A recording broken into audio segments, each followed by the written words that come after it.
How's it going, everybody? I'm Kyle from Fantasy Forge Studios, and we are back with some Adventures in Middle-earth Eriador adventures. We are joined by both of our players today, and I apologize ahead of time.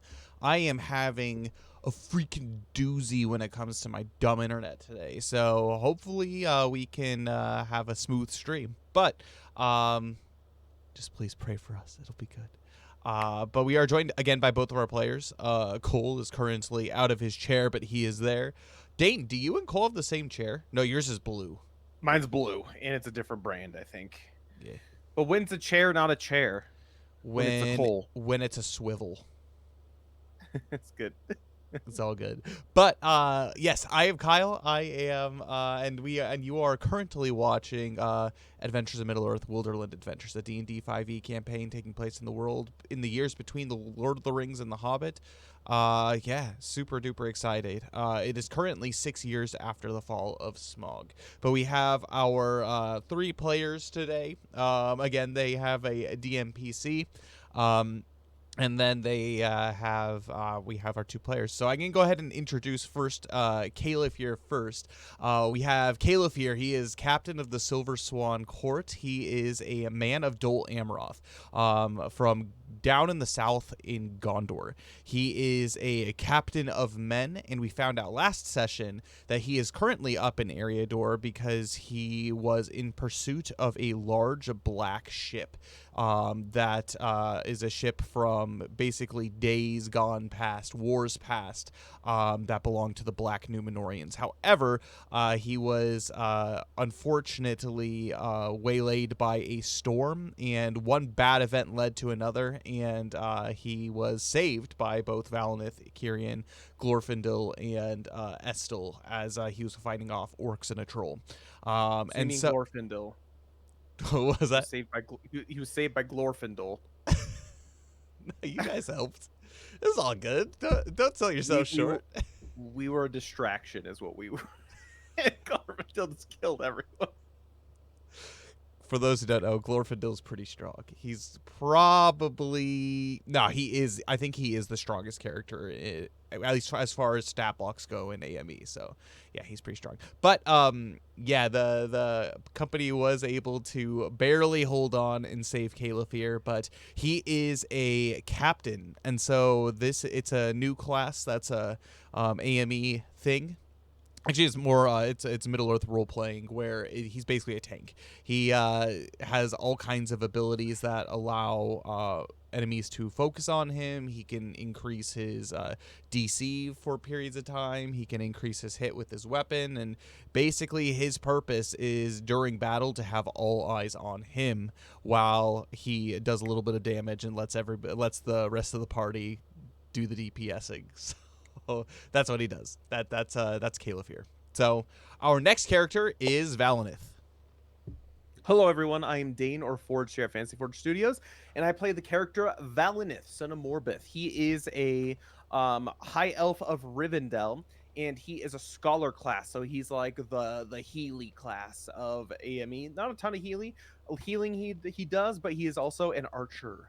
As well in battle, which is pretty sweet. He is well adept at medicine and knowledge.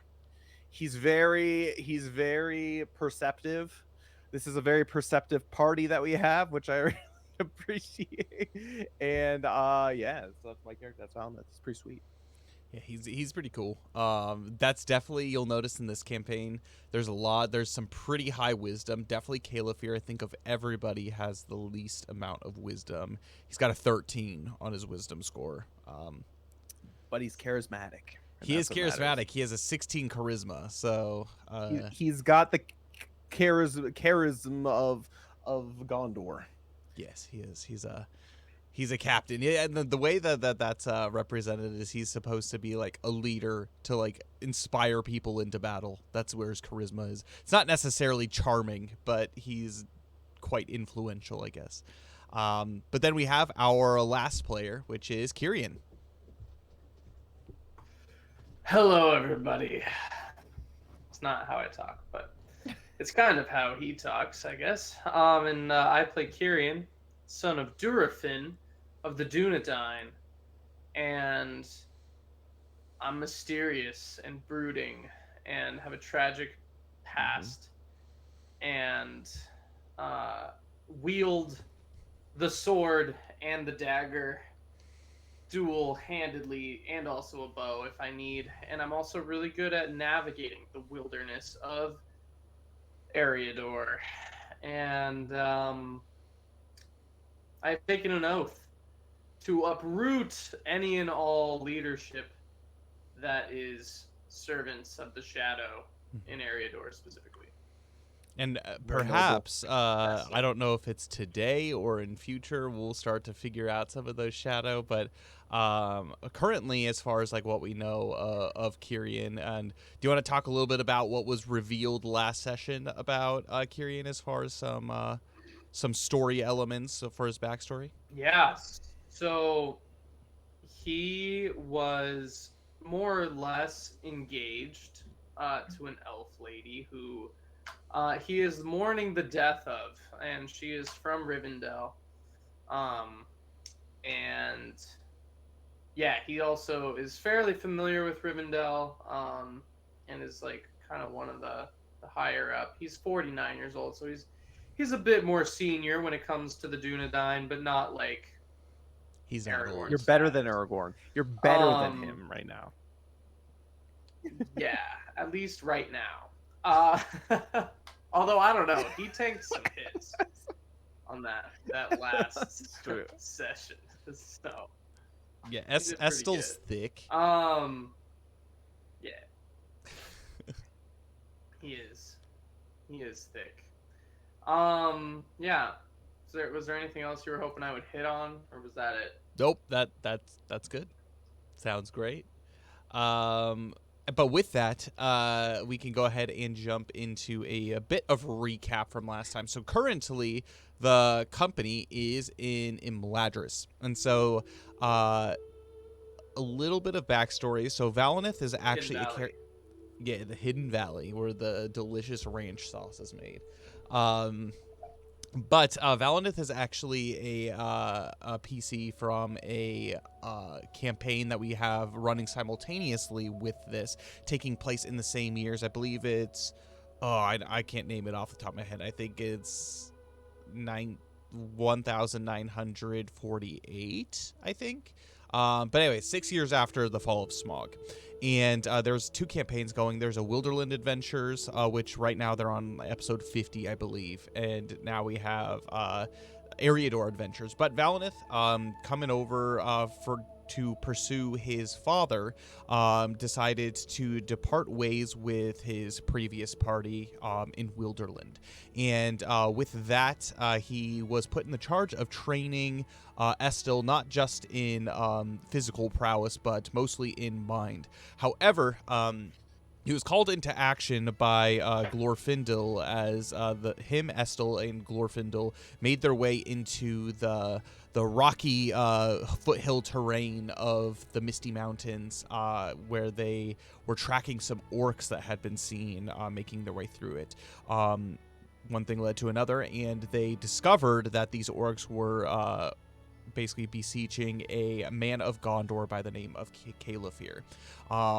Coincidentally, we also have a Dunedain, a man of the North, a ranger of the North, who is currently on a quest to talk about plans that are being perhaps made to lay siege, or some kind of events or something that is going to be happening to lay siege on Rivendell. And so, bringing this news after defeating a troll with Halbarad, bringing this news to Lord Elrond, he also stumbled upon this same battle, and they all together defeated the orcs and the troll, saving Calefir, made their way back to Rivendell, where not only was Kyrian introduced to Valinith's mother, but it was his first opportunity in years that he got to visit the grave of his deceased wife. And it was a sad, kind of almost harrowing experience, but it was a truly touching experience. Oh, by the way, I added that item to your inventory, Kyrian. the flower. Sweet. And so Kyrian was able to pick a flower from this, and he was also able to get, I believe he got inspiration from his encounter with the grave. But they went to bed that evening, and in the morning, Caliphyr was miraculously healed by the healing works of Eriador, and they were summoned by Elrond to discuss the events that had taken place, not only with the orcs, but kind of their purposes of being there. And during the council, it was kind of discussed where each person kind of told their role about what they had witnessed, what they had encountered, with Caliphyr hunting down, the backstory that I told earlier, hunting down basically these bandits who had stolen from him and the remainder of his men that survived the ship crash. And upon revealing that the ship, or upon finding these bandits, they found that they were following a brute of a creature, who cut one of his men in half and captured the other one of them. They made plans to go and assault the camp later in the evening, Caliphyr and the remainder of his men, but they were all killed, and his armor bearer was stuffed in a sack. And so the armor bearer and the diplomat, the emissary from Dol Amroth, were actually taken as with his stone troll guards. This captain that they refer to this creature as made its way into the north, fleeing. However, Caliphyr, kind of at his wit's end, went to go travel to Imladris to hopefully seek shelter, but he was pursued by orcs, orcs of basically bred for war, and that's where the company had met. Again, as mentioned, Kyrian was bringing, he defeated a troll, one of a troll that were within a family of trolls, and he was able to find information on plans for the hidden valley, plans for Imladris, and plans to steal the secret sauce. The sauces. The one sauce to rule them all. Delicious.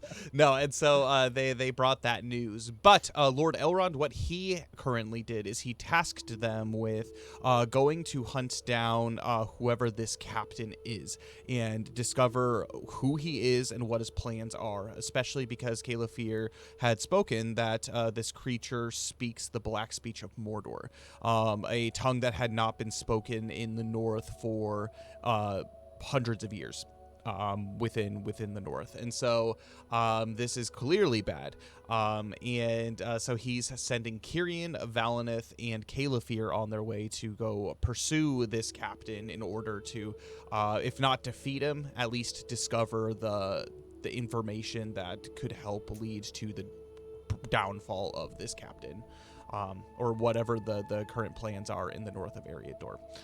But everything had concluded, and the council finished, and he went ahead and released them. And at post haste, the group went out to prepare for departure.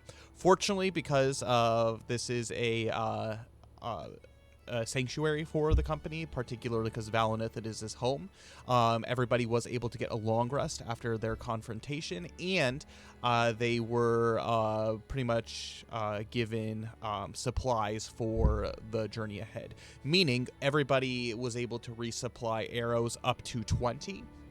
And if you haven't done so, make sure you do that. And everyone was given, I think, 5 rations. I could be wrong. I think it was 5 rations. Seven. Okay, 7 rations. Yeah. Yeah, that makes sense. 7 rations before going. But the plan was to leave sometime in early afternoon before departing. Is there anything that any of you want to do before you depart? Meet up and depart. Valineth would quickly want to go over to Estel, if he can. Yeah, Have a so quick word with him. You know that there are a couple of places that you can find Estel. One is the Hall of Flame, which is the kind of like the sitting area with like the giant fireplace in the middle. And as you go, make your way over and have us basically scan the area. I'm gonna have you make a perception check for me. Perception. First roll. First roll. Perception. I rolled on the computer, so it's real slow. Oh no. It's an 8. It's an 8. Unfortunately, Estel's not here. All right. Sounds good. So there are 2 other places that you can potentially look. There is a kind of a library up on the 2nd floor of Elrond's house, which the chances are of finding him are probably lower there, or you have the training grounds. It is pretty early in the morning, about 8 a.m., and so he could also be sleeping in his quarters. And so there's 3 other places that you could attempt to look. Valnith, not wanting to disturb him if he is sleeping, he'll go double check the training ground. If he doesn't see him there, then he will leave a note for him, and he'll put it under the door. Make a perception check as you make your way down to the training grounds. All right, we'll do the phone this time. Make it a little bit quicker, A little swifter. little swifter. That's better. 13. You do find him here. He seems to be stretching. You can tell that he was pretty beat up from the events of yesterday. And he's doing what he can to stretch. Currently, it looks like he has sprained his right shoulder. As he perhaps went a little too hard in the combat against the orcs. However, he is stretching, and he, as he sees you approach, he says, "Oh, Lord Valinith, what can I do for you?" Estel, good to see that you're in one piece. How are you faring, young lad? To be honest, I didn't think it was going to be quite as painful the next day. Well, to be fair, those were orcs bred for war, as we had previously discussed. That was into the fire, as one should say. Into the fire for your first real round of combat. That was unlike anything I had even ever encountered out in Wilderland. So, stories are being made, young one, with you. Well, let's hope that we don't have to do that regularly. I much prefer a peaceful existence. I think everyone here on Middle Earth desires that, especially those of us in the Valley of Imladris. And that's what we fight for, right? And speaking of which, I will be heading out with Califir and Kyrian to go investigate that band of orcs, actually. So I just want to let you know, in case I never see you again, not that I'm expecting not to ever see you again. He looks a little worried. Yeah. Well, it's okay. It's okay. And he puts a hand on his shoulder and says, "You know, this is the charge we were given by Lord Elrond, and if we can help free Eriador and Middle Earth from the evil and the shadow that has been creeping into here, it's worth it. But I do want to say that I am proud of you. I think you've done in the short time that I've been mentoring you, I think you've come a long way. And there's a lot of strength in you. Like I said, I don't think any normal man could have ever gotten out of that alive. I mean, yes, we had our allies to rely on, but even still, that was quite a dubious encounter indeed. So I'm proud of you, and keep getting strong, because one day you may need it to save someone else. I appreciate you for having my back there. I know it was a hard-fought battle, and I very much give thanks to you, Kyrian, and particularly Glorfindel. I have never seen anyone fight like Glorfindel. I've seen him train, I've seen him prepare me and the other elves here, but nothing compares to the ferocity that I saw in him. He is, without a doubt, an elven lord. That's true. The one thing I will say, in my experience out west and fighting alongside friends, everyone's different, and everyone has a way to go about things. The one last advice I have, hopefully not last advice, but last advice here that I want to give you is don't let your anger rule you, because it fogs your mind. It doesn't make you think straight, especially in dire situations. In fact, you may even break a toe or something if you out of anger if you do so. Don't let that take hold of you, young one. Make a persuasion check for me. I think canonically this is meant to be a failure, isn't it? It's a persuasion, you said? Well, I'm not very persuasive, so. Oh, it's not bad. 14. We can only hope. And at some time in the future, we can see that Aragorn tracks a group of Uruk-hai as they take the hobbits to Isengard. He kicks an Uruk-hai helmet out of the way, and no toe was broken. Good. We have changed the fate. Sick. Well, you know. He looks to you It and is he what it says, I will do my best. I'll make sure not to break my toes any day soon. That's a good lad because Give it 70 years. you did lots of years. But they're going to need that cool head of yours. I think there's great things ahead for you, Estel. So keep working hard and know that I'm proud of you. And I know that Lord Elrond is also proud of you. Just keep at it. Thank you, And Valineth. That Valineth- means a lot coming from you. And Valineth will put his hand and ruffle his hair and say, now take care of those wounds.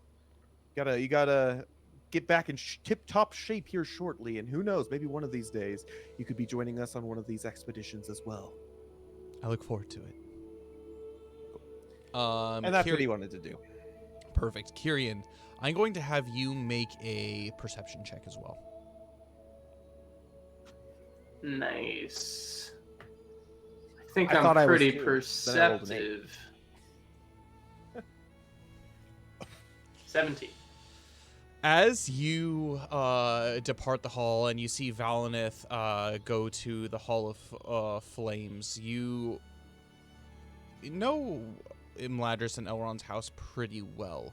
But the one thing that you do not recognize is a particular individual. There are pretty much just elves here. However, there is one particular elf that you have never seen before. She looks quite young, but she is currently sitting on the doorstep of the house of Elrond's house, and she seems to be reading something. She has a book or a tome. As Valineth passes, you see that she turns her head and she kind of like nods to him and she gives him a smile before he departs, and she focuses her attentions back on her reading. You can approach, you can just ignore this person if you want. Nice. It's up to you. I will. Can I tell, like, is what she's reading important? Is it something I would know? Make a traditions check for me. Hey, alright.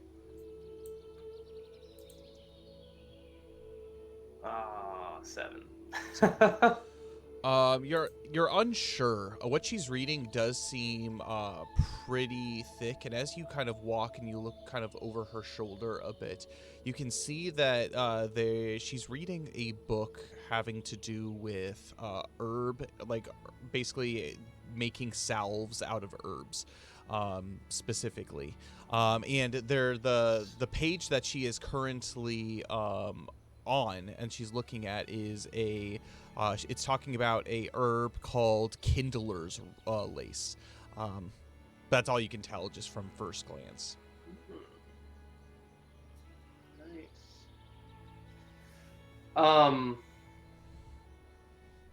Yeah, I'll approach her. Okay. Studying to be a healer, I see. My name is Kyrian. I don't think I've met you before. A little startled, she looks around and she looks up at you, and you're quite tall, as she literally like cranes her neck up to see you, and she kind of puts like a little bookmark in her book. She closes it and she stands up and she gives you a small bow and she says, Kyrian, nice to meet you. My name's Caranthiel. Um, I'm not surprised that you don't know who I am. I'm pretty new in residence here. I hail from the Woodland Realm. It's nice to meet you. Ah, the Woodland Realm. Just visiting or studying? At first, it was just visiting. I have come here with a few of my friends to,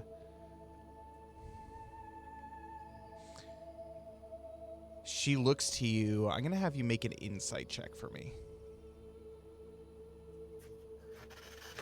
Oh, yeah.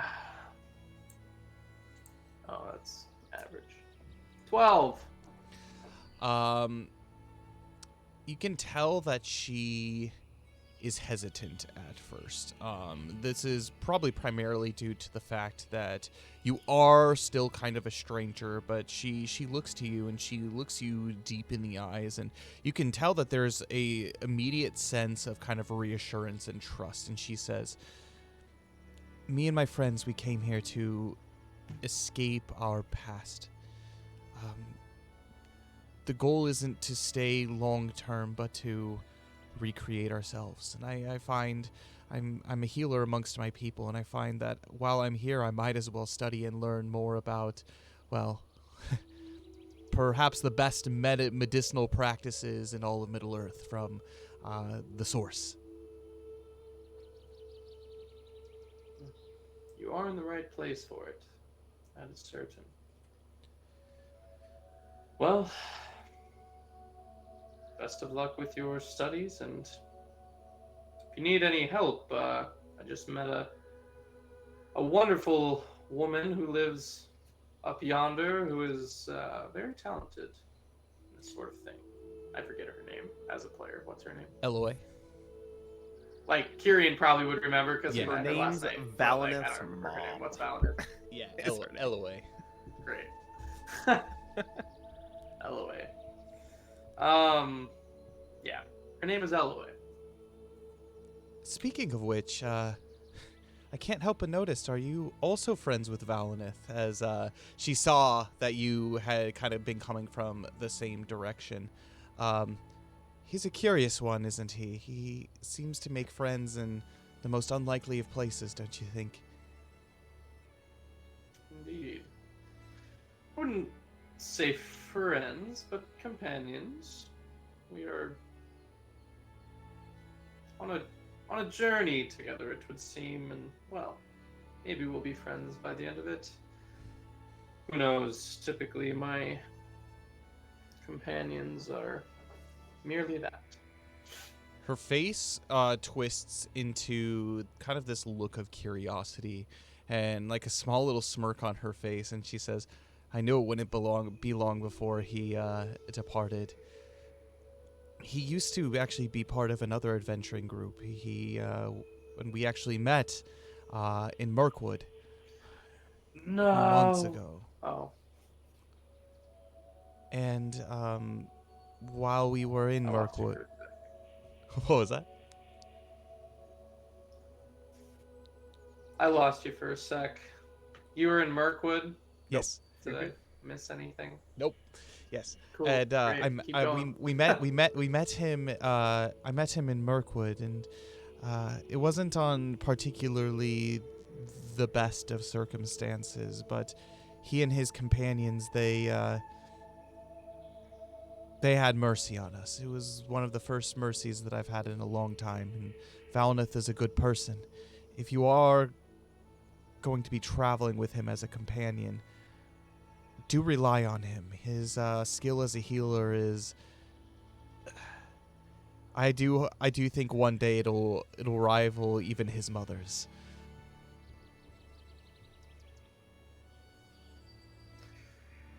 Well, that is high praise. I'll have to keep an eye on him. Thank you. Absolutely. Enjoy the rest of your book. Thank you. If you don't mind me asking, when do you plan on departing?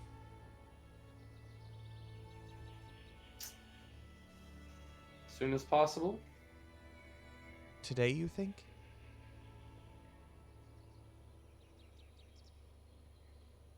Most likely. Why do you ask? I just want to say goodbye. Not that I don't trust you in your strength and your endeavors, but I've lived to regret many opportunities to say goodbye to people that I haven't done so. So if you do plan on leaving today, I want to say goodbye properly to all of you and send you off on your way. Well, thank you. Although we just met. It's more for I don't know Valorant's if- sake. Proper goodbye is... Oh, well, then, yes, you should do that. Thank you. I'm sure 3 men leaving together will not be completely inconspicuous, so keep an eye out. I will. And she kind of laughs a little bit, and she sits down, and she begins to open her book. Nice to meet you, Kyrian. Hope to see you again very soon, and may your adventures prove fruitful for you. Likewise. And with Join back up with Valinith and, perfect. yeah, and Caleb here. Perfect. As you, All right, gents. When shall we leave? Caleb here, actually, one of the things that you both notice is he stays back and to speak with Elrond as the two of you depart. You catch Valinith as he makes his way out of the Hall of Flames, the Hall of Fire, and goes down to the training grounds. I would say that you could probably meet up with him on his way down. He's probably a few paces out in front of you, but by the time he does say goodbye to Estel, the two of you are able to reconvene. Kyrian, are we ready? Are you have all preparations set?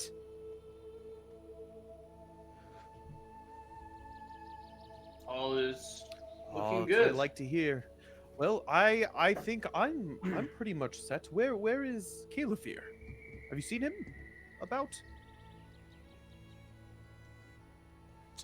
Make an investigations Yes. check for me, He Kieran. was about to talk with Elrond? Investigate it. Oh. Roll for it.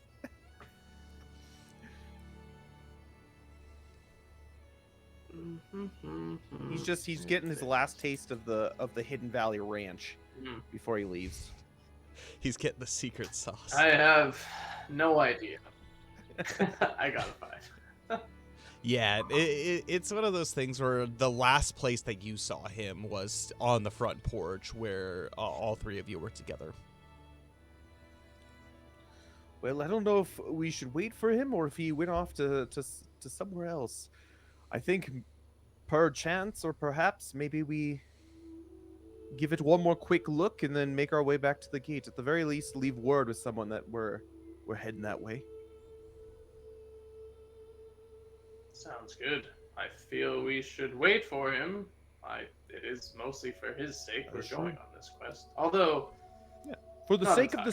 safety of the Hidden Valley and protecting what must be kept secret and safe. Mm. Keep it secret to keep it safe. yes, Yes. yes. All right. So there is a. It's not your traditional gatehouse in Imladris. It's more of just like a house, like a greeting house. There's not the high walls that surround Rivendell or anything like that. But it does narrow into kind of like a couple of small paths. One that comes in from the west, that crosses the river, and one that goes along the Bruinen down. Basically, that winds through the hills and eventually makes its way into the Great East Road.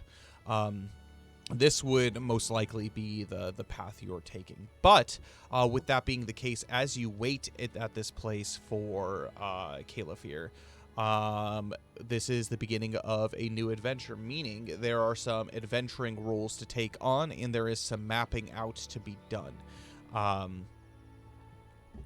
For as far as your trek and your trails go. So first and foremost, there are different roles that you can play. So there is the guide, the hunter, the scout, and the lookout. And so there's 4 roles that you can potentially do. Navigator, they're the ones who roll kind of your departure rolls, encounter rolls, and just general kind of a directional rolls. The main stats that they use are going to be basically wisdom based, and also they are pretty good with their survival too, so survival in nature. The hunter role is pretty much only survival in nature roles, for the most part. They're kind of their task is to kind of resupply on food, that kind of stuff. Essentially hunting creatures, or perhaps even tracking to a degree, kind of like an assist on tracking. The scout, their main thing is to kind of go out ahead and scout the road, to pick up trails and follow paths and whatnot with that. And then the lookout essentially is going to be the one who will be making the rules for the just general, like, keeping watch, essentially. So since there's 3 of us, does that mean that we're going to double up on one of them? Yeah, I would say that. Well, Cole, what does your character excel at the most out of those options?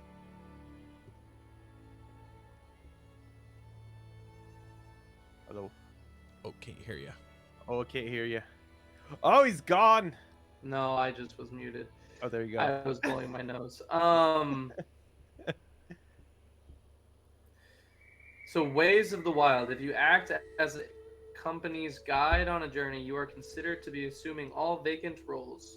You are considered to fill in as the company's hunter, scout, and lookout at the same time if no other companion is already covering that role. There you go. Perfect. I So think that'll- that tells us what we need. So Exactly. You're So you're the guy So who I'll can be be the the guide guy. and cover any other roles. Yeah. How's Kayla Fear's survival and nature?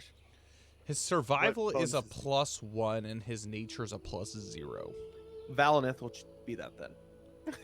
Valinith can do that. You can cover that. Yeah, and then The- there's hunter. the scout is for stealth and stealth and investigation primarily. Yep, definitely not. Investigation Valinith's pretty good at, but he's also not very. Calefear for stealth is a -1 at disadvantage.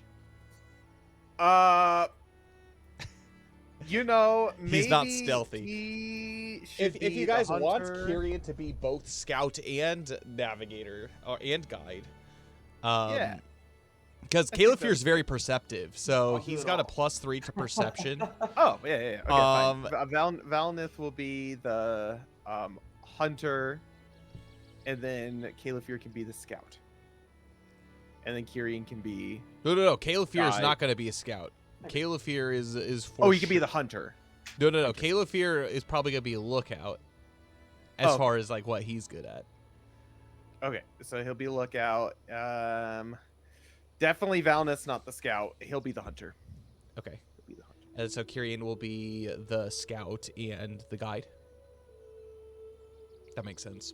You know Sure these thing. lands well. So one thing about the path you are about to lead. So for your sake, Kyrian, as far as navigating the paths ahead, I guess first and foremost, you got to set trails, set your paths. And at this point, Calefear has joined you. And as he walks up to join you, you can tell that he has packs of materials that he has with him.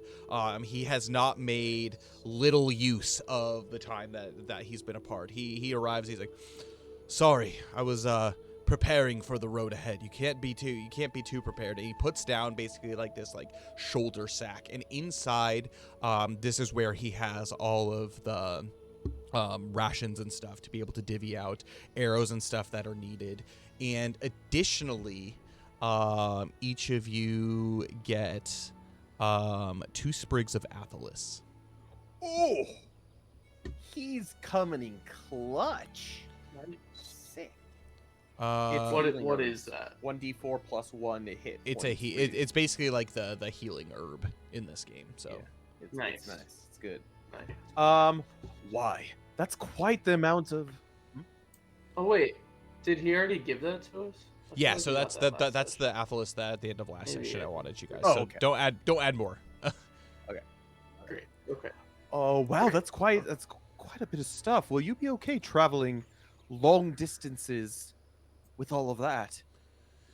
I've been in, let's just say, many forced long marches in my time of leading the guard of Dol Amroth. If you are unable to carry your own weight, you get left behind, especially as I was commanding many men. I had to prove as an example. Trust me, this is nothing. This is traveling light for me. Impressive. What about you, Kyrian? Would you be able to travel like that? I like to travel only with what is absolutely necessary. Rightio, that's how I am as well. So I guess we're gonna get the best of both worlds here, aren't we? Maybe we could learn something from. As long as he doesn't slow us down, sure. Are you gonna slow us down, Caliph? Jokingly aside. He looks to you. He's going to make an insight check.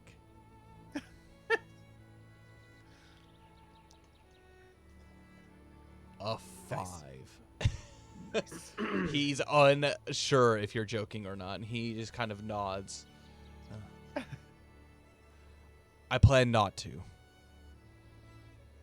Oh, I don't expect you to. Of course, we are looking for your companions themselves. I mean, that's part of the mission, so of course, I think you're going to put your best effort into it, as will we, right, Kyrian? Yes. Glad you agree. Yes. If I'm Ca- being honest, I was focused. And It's didn't okay. hear what you said. It's very caring characters, so it's great. Caliph, he says, what preparations have we made? Let's not be hasty. And he says, does anybody have a map? Unfortunately, I'm unfamiliar with these here regions. And he looks to Valinith and Kyrian, and he Valinith chortles. Why, of course I do. I'm actually a cartographer by secondary, tertiary trade. In fact, and he pulls out his notebook, and he has all of like the trails and stuff. Of course, I'm sure there's more that I can add to this as we move forward. Of course, I don't know these lands nearly as much as say our good buddy Kyrian does. However, I kind of feel that I know it well enough, spending 777 years in this land. So one of the things actually that as this map is pulled out, Kyrian, I'm going to have you make an investigation check on this map. Okay. Hold on. Does my known lands apply to this? When you make an intelligence or wisdom check related to the land you know, my proficiency bonus is doubled. Yep. Cool. Woo! You said investigation? Yep, investigation. So double your proficiency bonus, and then Oh man, there it is. Get it. That's okay. Proficiency bonus is +2, so 12. 12. And so as you study this map, one of the things that you quickly learn is there are many places on this map that have been filled out, written out in full detail, that are completely unknown to you. This is truly the work of somebody who has studied. However, there are many regions, particularly the regions here in the kingdom of Rudar, where there's actually a lot of emptiness. A lot of stuff has not been filled out. However, you do know to a degree kind of the Trollshaws, Coldfells, Ettenmoors, all of this pretty well. And so you kind of have a map in your own head about like what you're experiencing, but you don't have a particular in these areas a fully like written on the map, a fully fleshed out set of roads or anything. So if you want, you can go ahead and add whatever you want to this map if you wish to do so, or you could just go based off of what's in your mind. When we have a chance, I can help you fill out some of the northern parts here around Rudar. But the rest of it looks very nice. That would be much appreciated. I haven't made my way that far north. And actually, from what I hear, I think I might find some traces of my father up there as well. Huh? So, the more help I could get, the better. I'm in your service, Master Kyrian. Gives him a bow. A random elf wandering through Rudar? Seems odd. Random, not so random. He is actually my father is part of Lord Elrond's Outriders. Yep. Outriders. He goes. It's not just my father, of course. He's with other elves. It's not just a random elf exploring. I see. But he went on a journey a few years back and he never returned. Oh, what is it? Coming up on 7 or 8 years at this point, and he's been purported to be seen in areas here and there, but everywhere I've checked thus far, I haven't found hide nor hair of him, nor anyone who's heard anything about him.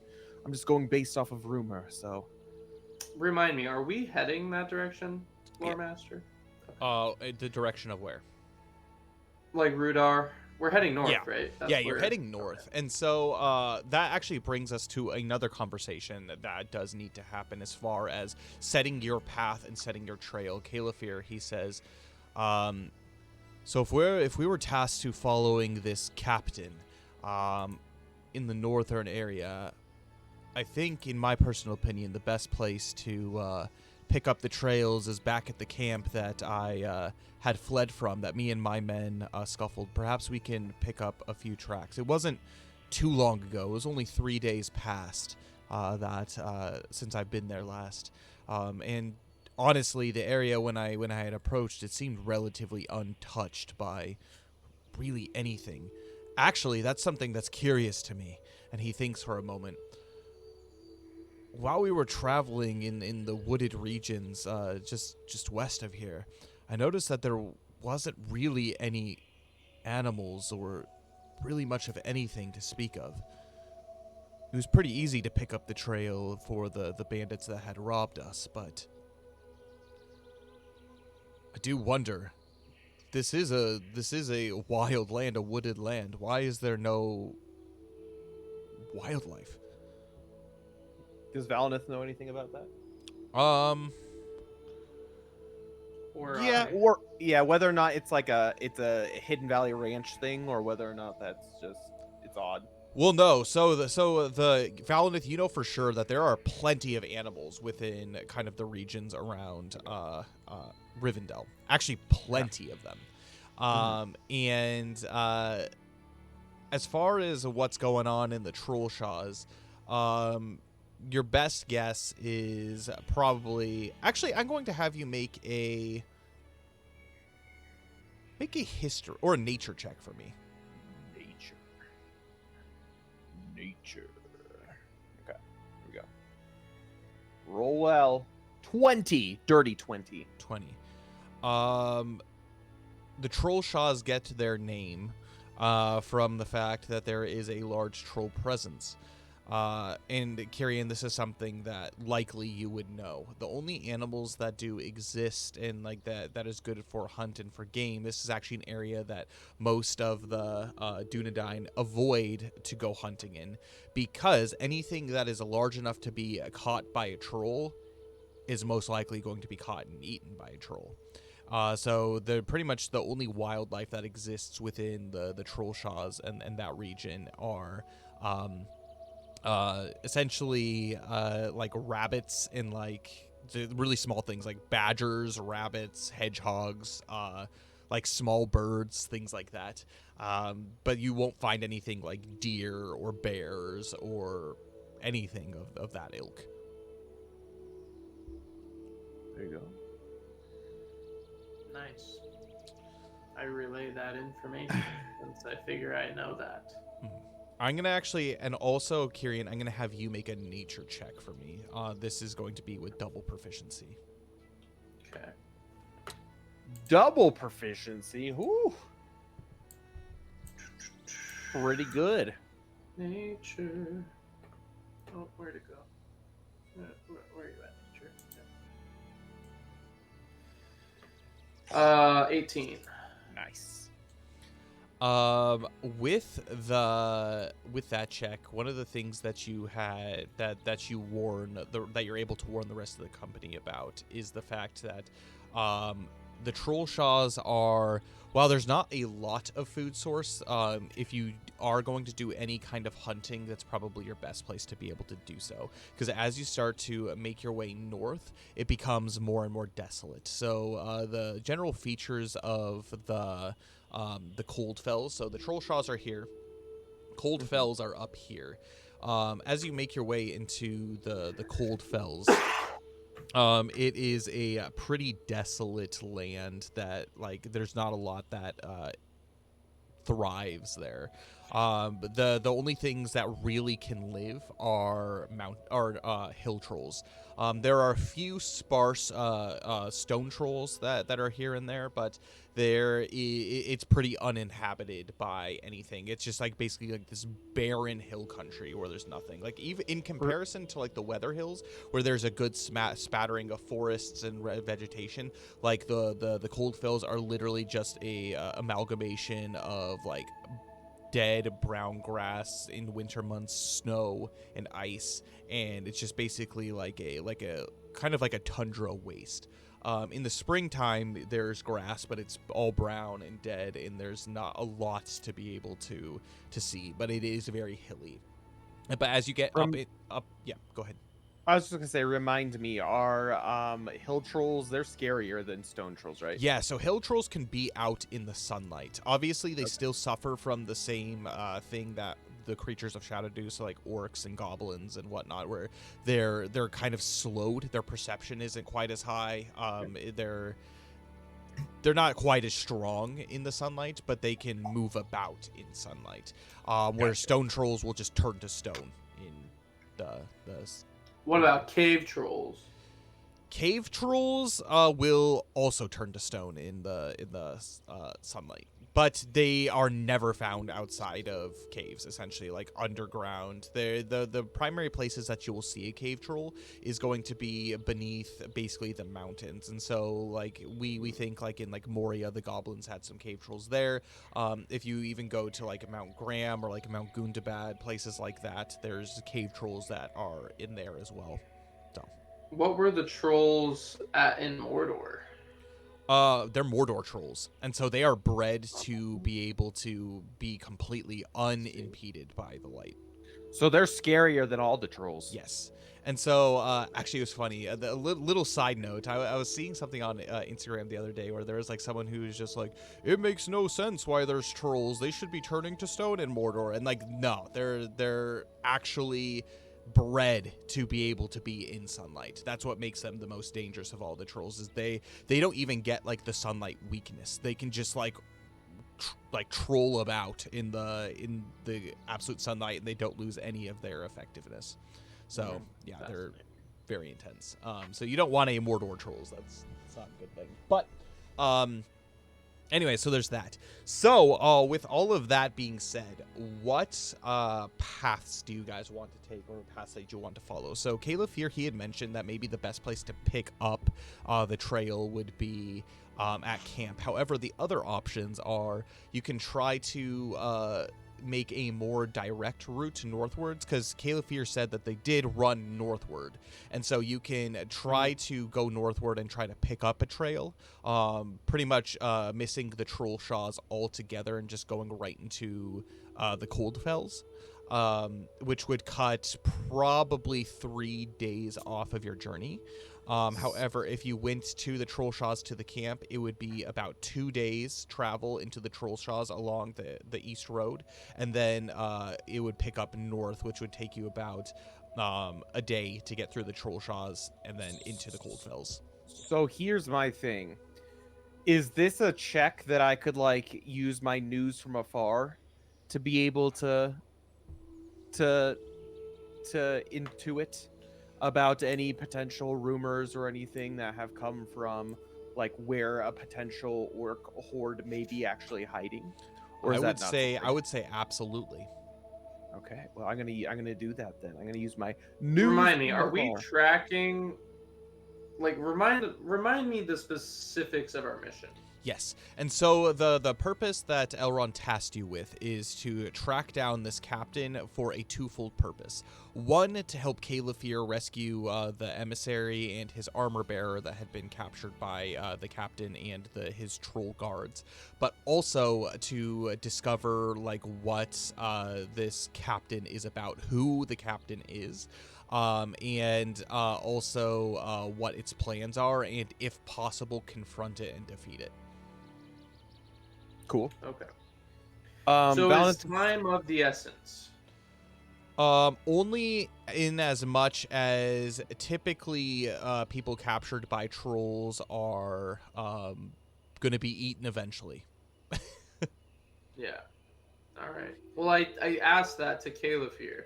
Yes. Well, if we want to go the more direct route, we can cut about 3 days off our journey, just going straight to where we might think we could pick up these trails. But we will be mostly depending on rations at that point. Well, that begs the question. I know exactly where this camp is. If we can pick up a trail, we might be able to not necessarily find a more direct path, but and he thinks if we're able to continue to follow the trail that will lead exactly to where my companions are, we'll have little chance of becoming lost. However, if we do pursue, I guess it begs the question, how skilled are you in the wild? Not to put any, not to say that you aren't a good survivalist. I can see both you and Valinith know quite a bit about the regions.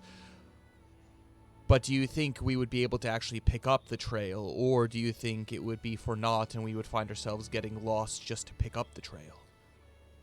As this is going on, Valinith is like looking over his map and he's thinking about all of the study he's done of the map and trying to recall any news or anything of like where any potential big baddies could even just potentially be hiding in that specific area and region. Mm-hmm. So he's gonna try to like just even think if he can like think exactly where they're going, like in the specific direction. I'm gonna have you make a history check or a traditions check, and these can be with advantage. With advantage, and I'm going to be using my news from afar, so that's a +5 on that as well. Host history or what? History or traditions. Traditions. Okay, they're the same. I'll do history because Valinith's a history person. So give me 2 seconds. So add advantage.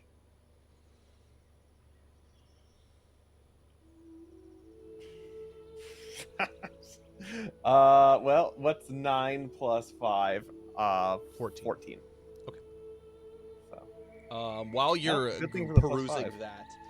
perusing that and getting that together, Kyrian, it begs the question. So essentially what Calefir is prompting an answer from is if he can trust your tracking skills to be able to find this without getting lost.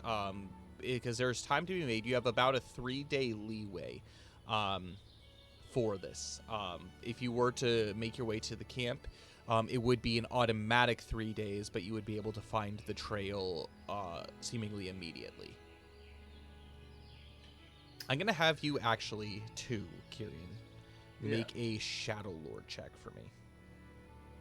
Oh, okay.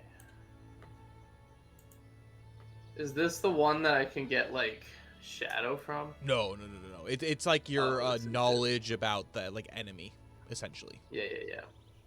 I'm good at that. That's intelligence. Do I get to double my bonus for this too? Yeah, actually, because it's intelligence based, right? Yeah, 14. For known lands. 14. You and I both. The one thing that you do know is, the longer you travel, in your mind, in your experience, the longer you travel, the more opportunities you will have to, potentially confront, trolls, orcs, enemies of the shadow. The one thing you are for sure of is if you basically don't go through the troll shaws just altogether, you will miss potential opportunities to encounter trolls. However, there is still a potential inside the troll shaws. It's much easier to evade detection than it is to do so in the cold fells. Much easier. Sure. Well, I relay that information, but I also say, as far as my tracking goes, you will find none better within this land. Further, as far as the longer it takes us to track, one, the less rations we'll have, the more opportunities there are to find other trolls and enemies. The one downside is it is a little more difficult to be stealthy. However, I have no doubt that we should be able to pick up a trail if we skip the troll shots. And be not afraid of getting lost. That won't happen while we're in lands that I know. There you go. Make What did my persuasion check for me. One second, Dave. 1 second.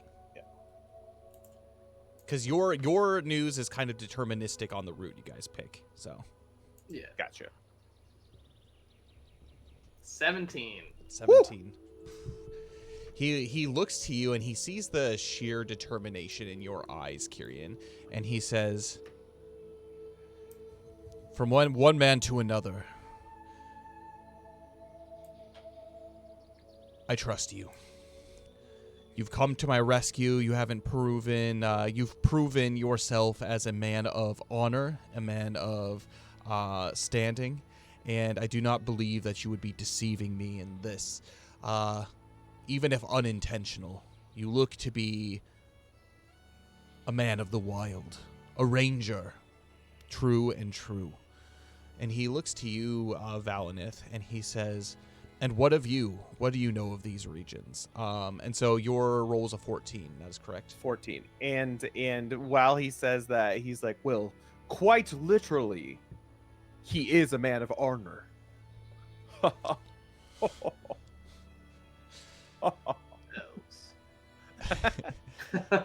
Kayla Fear, he thinks for a moment, and then he's just like, "It's a good one. It's a good one." I got plenty more where that comes from. Just you wait. You can see that he breaks a smile. I'm gonna have him make an insight check for me, Valinith. All right. I'm good at those, hopefully. Well, 13. This is a man who appreciates a good joke. Oh, man, this is so nice, because literally everyone else I've encountered hates the witty quips, and it just makes me so sad. So Valinith is gonna milk that for all it's worth. But anyways, as far as what you were able to determine is, the history of the region. And so the Coldfells, the Trollshaws, the Etmores, everything that's basically in the foothills of the Misty Mountains, that actually used to be under the kind of the compass of the kingdom of Arnor. And so there were many castles and keeps and places like that that had been erected, and basically have been out of use for hundreds of years. Eventually, after the fall of Angmar and the fall of Arnor, the kingdom of Rudar came into play, which were essentially wild men that used to serve under the Witch King of Angmar, and they started to take up residence in some of these abandoned castles and keeps. And so while some wildmen still hold these keeps as their own, there are still a number of them that are abandoned completely and could be a ripe place for basically somewhere to hide. There are a couple that are that you've heard of that are on your mind. Well, there's a couple locations in particular. First and foremost, you know that there is a place that is in the... You're unsure exactly where it is, but there was a pretty important keep for the Kingdom of Arnor, and it was essentially on the banks of the not the Brunnen. What is this river called? Oh crap, I don't remember what it's called. But the banks of this river that runs north to south. The Horwell. The Horwell. There you go. That runs kind of north to south. There was a very strategic and important keep that you remember from the battles in the Third Age, where there was kind of like this oversight that looked over the Horwell that had eyes on both Mount Graham and the northern region of Angmar. And you don't know like what has happened to it, but that could be a very good place, as it was built very well. It was built by the men of Numenor, and so from your experience of what you have seen is those structures tend to last and to be still pretty well held. So there's that place. There's kind of an abandoned keep that's up there, so we can call that like the Rivers Crossing Keep. That's there. There's another one in particular that's a little bit closer. It's here-ish, this general area. I could go ahead and plop just so there's one that's here. Don't mind the orc tokens. There's one that's up there. Where's the Rivers Crossing Keep? Terrifying. We're gonna die. And then there is also another one that is just a little bit, not there, right here-ish. That is just a little bit north of the Trollshaws. And it is a place that is called Castle Hill. And so there was a small castle that was built upon essentially this hill. And it was another strategic place, but it was used primarily as kind of similar to Weathertop, but a little bit larger and a little bit more expansive. That was used as kind of a waypoint for the people of Arnor and the elves of Rivendell. And so this could potentially be a place. However, the one thing that you do know about this is there has been recent rumor from your News from Afar trait. This is where this comes in. There has been recent rumor that something has moved in there. And it is a creature of shadow that has moved in there. Okay. Valinith will take out his map as both Kyrian and Califir are talking about the next move, and he'll say, well, I don't know much about the tracking of this land. However, I do know, again, the history. There are a couple different areas where are very much places that are abandoned at this point, as far as I know, but where dark forces could be hiding. And he mentions the Arnor Keep, the Rivers Crossing Keep, and the Castle Hill. But he also warns that there may also there are still bands of wildmen up in Rudar, and as far as I've heard, who were underlings of the Witch King of Angmar. They're not very organized, at least as far as I know. However, they still prove to be dangerous. So if we do decide to go take direct pathing, I think it'd be smart that we be as stealthy as means be. So we could go directly to these forts, and these are the only two places I can really think of any sort of fortress hiding, especially at Castle Hill. I did get I have heard rumor that something of shadow has moved in as of recent. So I don't know if it's worth checking out first and foremost. But again, this is a bet. This is just based off of what I've heard. Sounds great. Let's head that direction. So one of the things is if you decide to go to directly to the Riverwatch Fort, Riverwatch Keep, it will be, if you go directly there, it'll cut a day off your journey, as opposed if you went out of the way to stop by Castle Hill and then going to the so if you go directly, this will be a 4-day journey from here to here. It'll be a 5-day journey if you stop here and then go here. Okay. And we're tracking a fairly large party of orcs, yeah? So you're not tracking orcs particular. The one thing that was brought up by Califir that you are tracking is you're tracking basically a large creature. Califir says that he is not a troll, but he is a creature that is larger than a man. And so you're tracking him, 2 stone trolls, and then another creature that he said basically cloaked itself in basically the dark, kept to the shadows. Valinth turns to Caliph and says, "How many days ago was this onslaught on your company?" This was 3 nights ago. 3 nights ago. Well, if we make haste and we stop by the Castle Hill fort, again, there is word that there's something evil lurking there. We can at the very least scout it out, and if we don't find anything, even if it is something of shadow and something of evil, your friend's safety is the most important. And if it isn't exactly what you're looking for, we can lay eyes on it, then we can go check out the river fort. I just think that if we take a whole 4 days to go all the way up north, then that's some precious time that potentially your companions may not have. Well, I appreciate your care for my companions. I can tell that the both of you have good heads on your shoulders. You would make great additions to the armies of Dol Amroth, and I am very much happy to be in both of your company. Likewise. So, Valinith, what are you saying? Go straight to...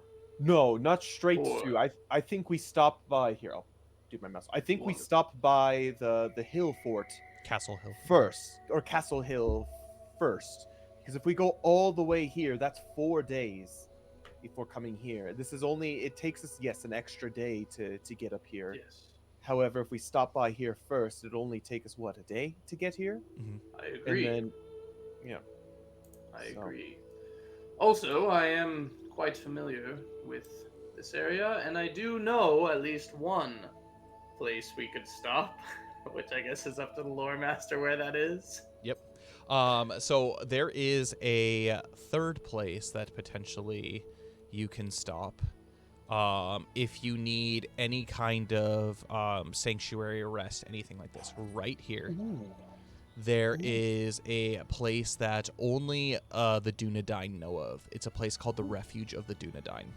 And so it is just north of the Trollshaws, and kind of in this area where you can kind of keep eyes on the Coldfells and the Trollshaws. It's like kind of in the borderlands between them. And it is hidden. So essentially what this is it's a broken tower, and it has a small ring wall around it. Kind of think of like a small version of like Isengard from the movies. But it is, it looks from like just any traveler to be just another completely abandoned ruin. However, this is a place that deep within inside, there are basically a number of places that that you can resupply if you need to resupply. You can heal if you wish to heal. So essentially the mechanics of that is it's not like a sanctuary as in like you can get a long rest out of it. However, you can spend, if you stay a night there, you can spend, you can basically use a healing dice, your health dice, what are they called? Hit dice, without using hit dice. So you can rest and use a hit dice without spending a hit dice. And you can get heal 2 additional ones, because Valinith gives something where you get a free hit dice to be able to use. So you get 2 free healing dice. Nice. Yeah. So Question though, because on my known lands feat, Mhm. it says I know at least one place in each known land where I can safely take a long rest. Oh, there you go. A Then settlement where you have friends, it would perhaps, be and towns. the refuge of the Dunedain in the Cold Fells. Okay. So that would be your place in this region. Actually, why don't we go ahead and just name them for you so we know, and Yeah. you can write them in your notes as far as that Yep. goes. So we have right here is going to be the refuge of the Dunedain. Right down here, kind of right where the Horwell and the Bruinen converge. This is like the main like halls of the Dunedain. So this is would be for basically the angle is what this region is called. It would be down here.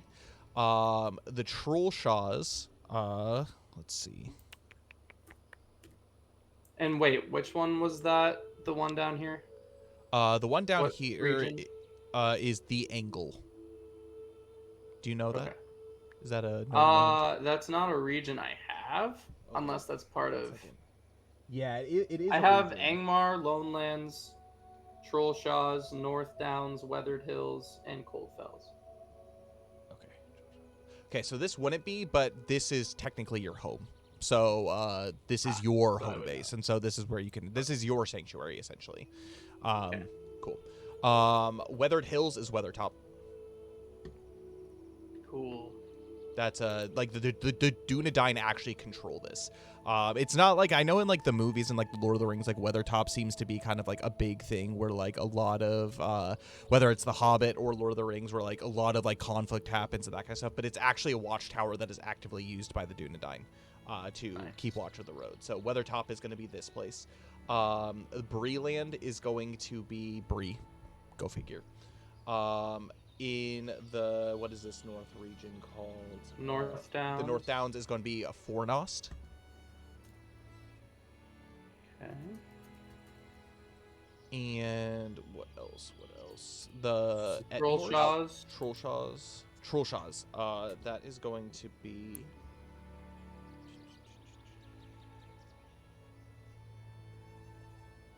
I'm gonna have to figure that out. I have more research to do on the Trollshaws. Okay, It could even just be Lonelands. like a Dunedain cache. I'll figure that out where it is. Okay. And then is the last one the Etmoors? I have Lonelands and Angmar. Lonelands is here, right? Yes. Yeah, Lonelands is here. Yes. And Angmar is way up here.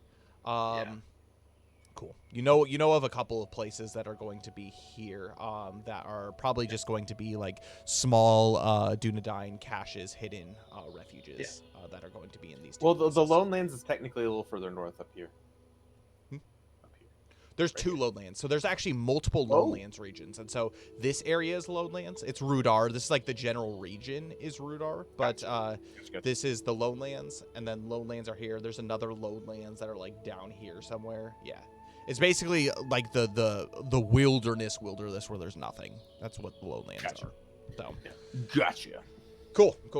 And so right now I'm going to go ahead and mark these three places as places to be able to check. So you do have the refuge of the Dunedain if you are in a dire state, if something does happen.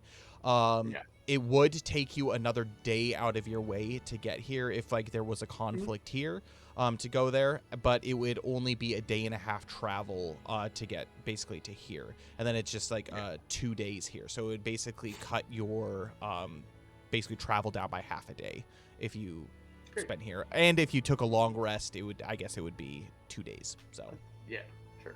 Okay. Just so that you all know that's an option. Ooh. Great. It's nice having friends in high places. yeah, and I actually agree. I picture this like Kyrian, like on the map, you're beginning to write a few of these things down, like all of these places that you know of that are kind of like safe havens of like refuge and stuff. If you are tired and weary on the road, I'm gonna have you, as you do that, Kyrian, make an insight check for me. It's fascinating, is what it is. Okie dokie. Insight. 17.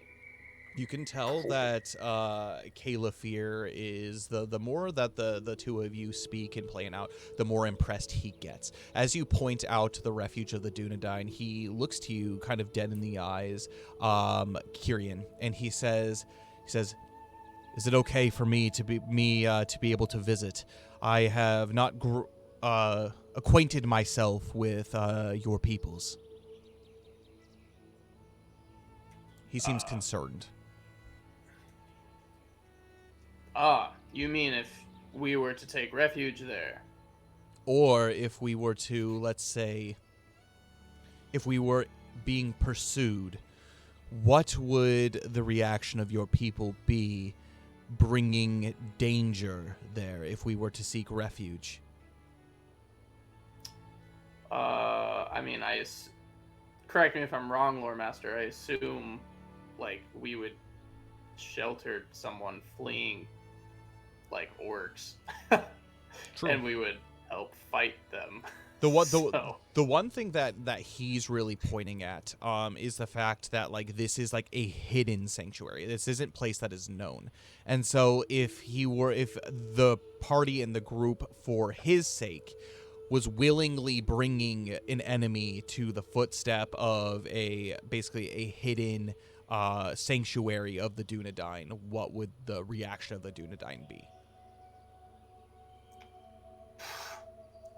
What would the reaction of the Dunedain be? I mean, It's up to you. Let's not bring enemies there? Like, No, it's it's completely up to you. The one thing that you have to remember too is you are one of the more experienced Dunedain, and so while you might not be their leader, you have an element of leadership based off of your experience, and so it's up to you and kind of your own wisdom of what you would think, and so it's kind of dictates off that.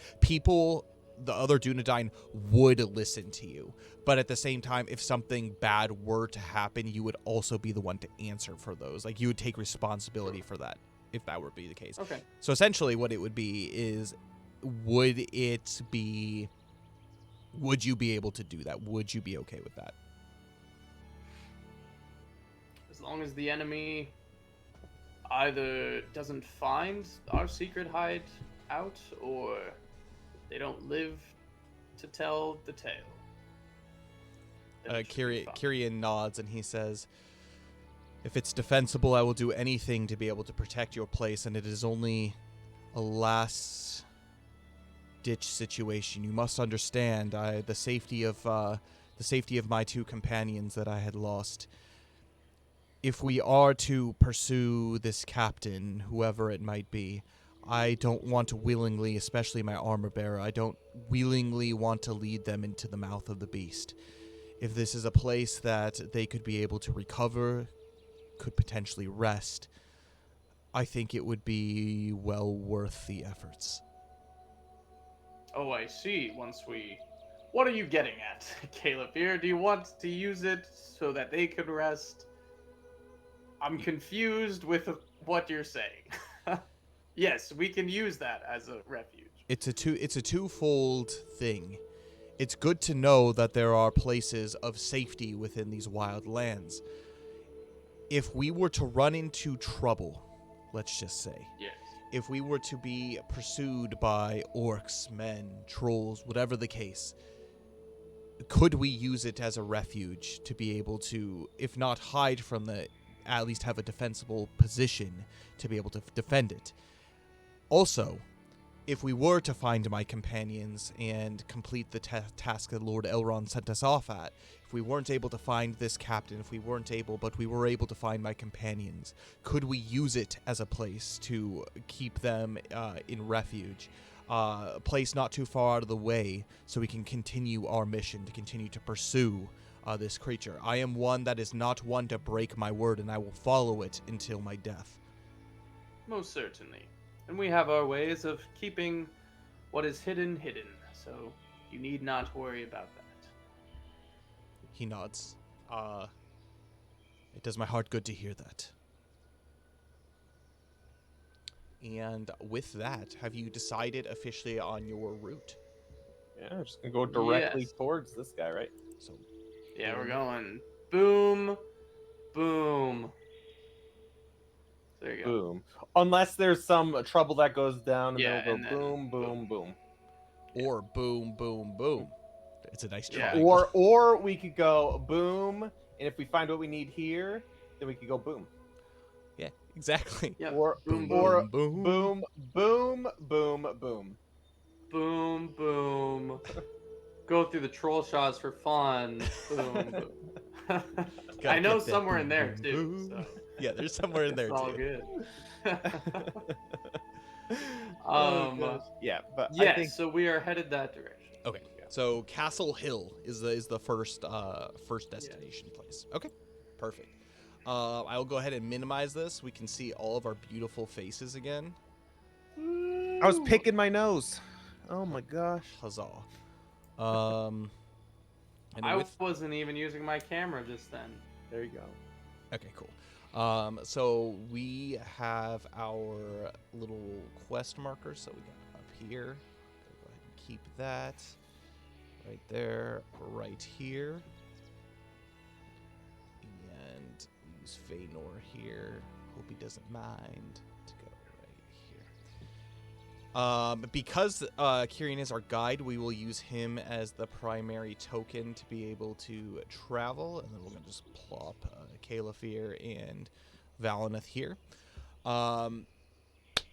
First and foremost, I'm going to have, with that preparation and everything being done, Kyrian, you are going to be making your departure roll. This roll is a straight D12, and because of all of your preparation, you can add a D4 to your roll.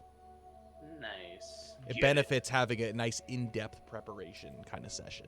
So D12. Also, okay, question. How do long rests work in this game? it just the long rest is exactly like a long rest in D&D. However, it's kind of like Everlast, where it only works at a place of refuge, and so they don't reset in basically you can only do one in a sanctuary or like a safe place like that, which is why your kind of wanderer ranger ability is like really good, like really nice. And so the short rests are your night of rest, and so that's that. 24 hours, a long rest is 24 hours in a safe location, essentially. Okay. Cool. I only ask because my listening to the earth thing is once per long rest. Yeah, so you could So use that's like the only if- rumors of the earth, like for example, like if you got to like Castle Hill, even if you don't encounter anything at Castle Hill, you could use that. But you're like, I feel like that would be really useful to be able to have. You could stop by at the Refuge of the Dunedain, get your long rest, and then have the ability to use it again. Or you could go here, check both places out. If you still don't find your quarry, whatever the case, and you use that, you might not be too far away, and you can go back to the Refuge of the Dunedain to be able to refresh it, and then you can go wherever you need to go, either west, north, east. Yeah, my news from afar is that exactly as well. So it's just once per long rest. So. Okay, cool. Then because I was just gonna use it at the beginning, and I'm like, I'll recover it in a day, but that's not how that works. So Yeah. we're good. Yeah, that would be freaking sick. If you could just use that like every day. So yeah. Okay, cool. Cool. D12 plus D12 plus 1d4 if you want to use it. You don't have to use it, but if you want to use it. Why wouldn't you want to use it? 12. 12. With that, you will be beginning your journey. Also, for you to know, I think, because I assume this whole journey is happening in lands that I know. Yes, I mean, technically. So you got the Valley of Imladris, and so I don't know if that's part of your region. I mean, I guess technically not. So I guess once I'll leave it up to your discretion. Yeah. So essentially lands... after the first half of the day, you will be in. So after what it would be the first kind of evening. So by the time evening hits, since it's around like midday right now, by the time evening hits and you sit down for camp, you will be in the Cold Fells. Okay. Yeah. Because it says if the entire journey passes through lands that I know and I act as guide, I lower the peril rating of the journey by 2.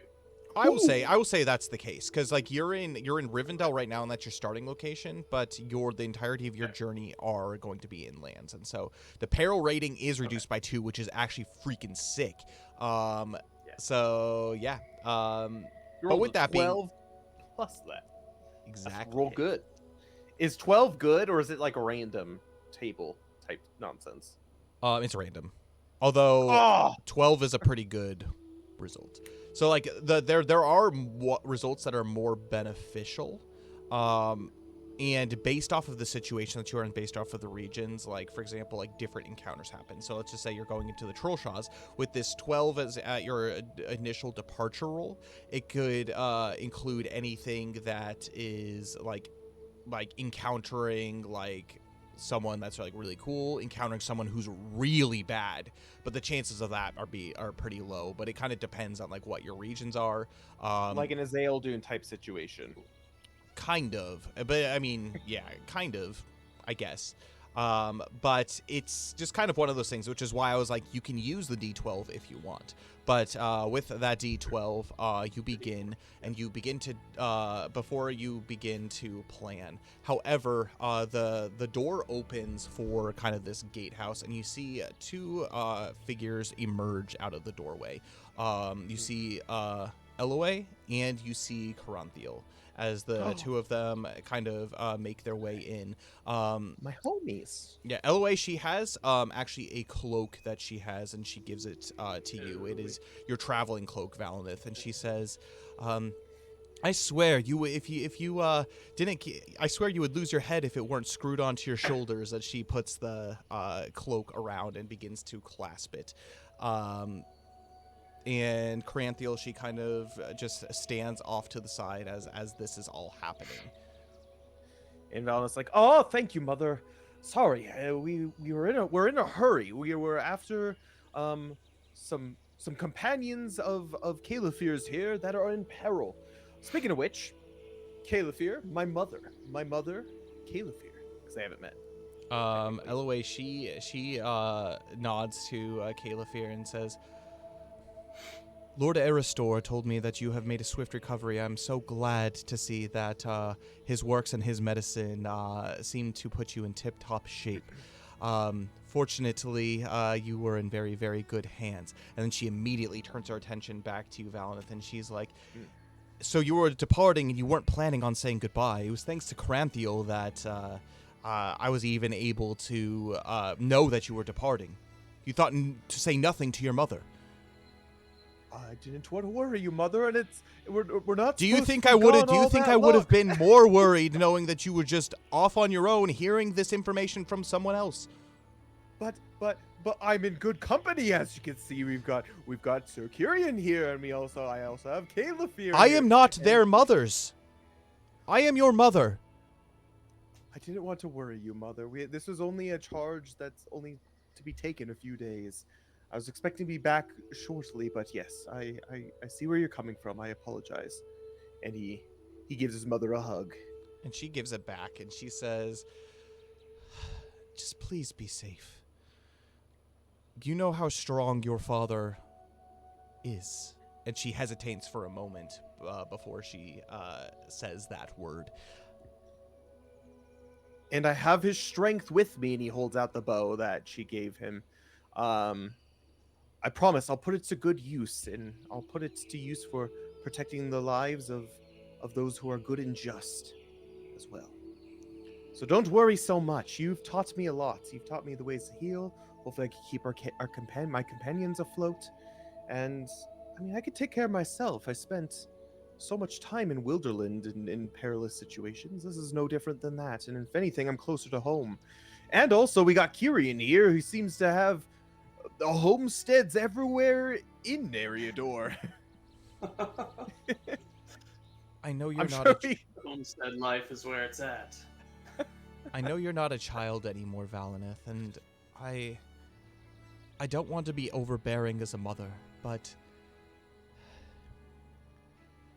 I don't know what I would have done with myself if something were to happen and I didn't at least know where you were going, or at least had the chance to say goodbye. I'm glad that you have good friends, and she actually gestures back to Caranthiel to keep this dull head in check. Yes. I'm not coming to stop you. I just come to wish you farewell, and good luck on the quest ahead. I don't know much about what's going on and what you are tasked with, but if you are designated by Lord Elrond to do so, it must be of importance.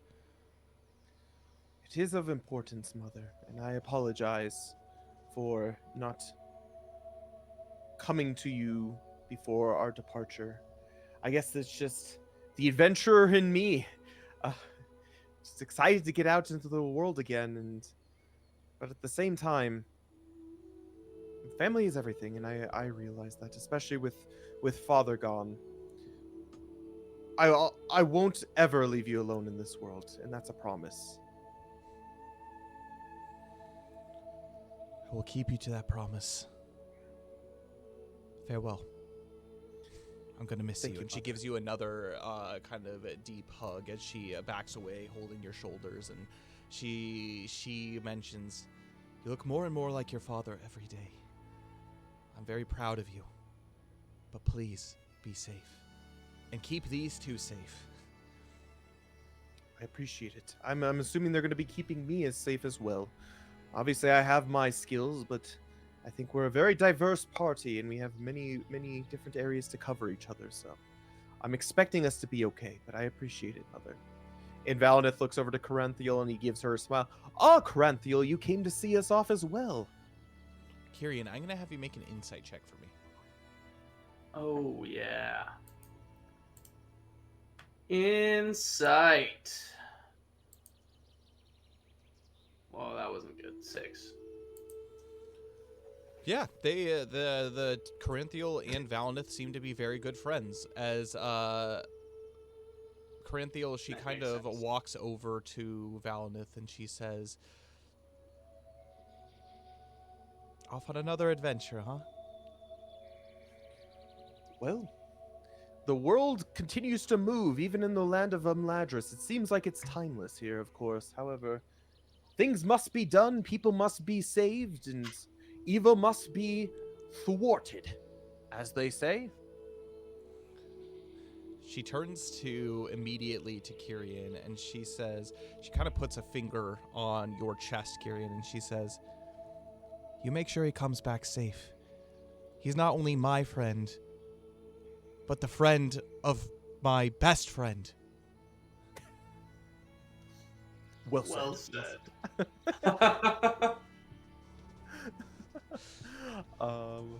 I will do everything in my power to have everyone come home.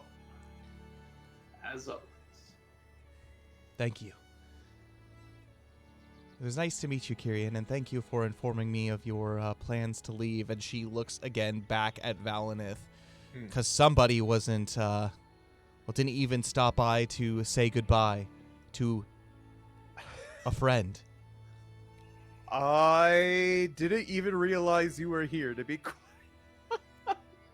No, I won't say that. She looks aghast. It's just good that I'm a little more perceptive I was than my joking. elf friend. I thought she left with Fëanor in company. Nope. That was a complete surprise to me when she was still there. She did So not. that was like, Fëanor, she came back with Fëanor from Bree, and she stayed, actually, in Rivendell. She did not venture back across the Misty Mountains.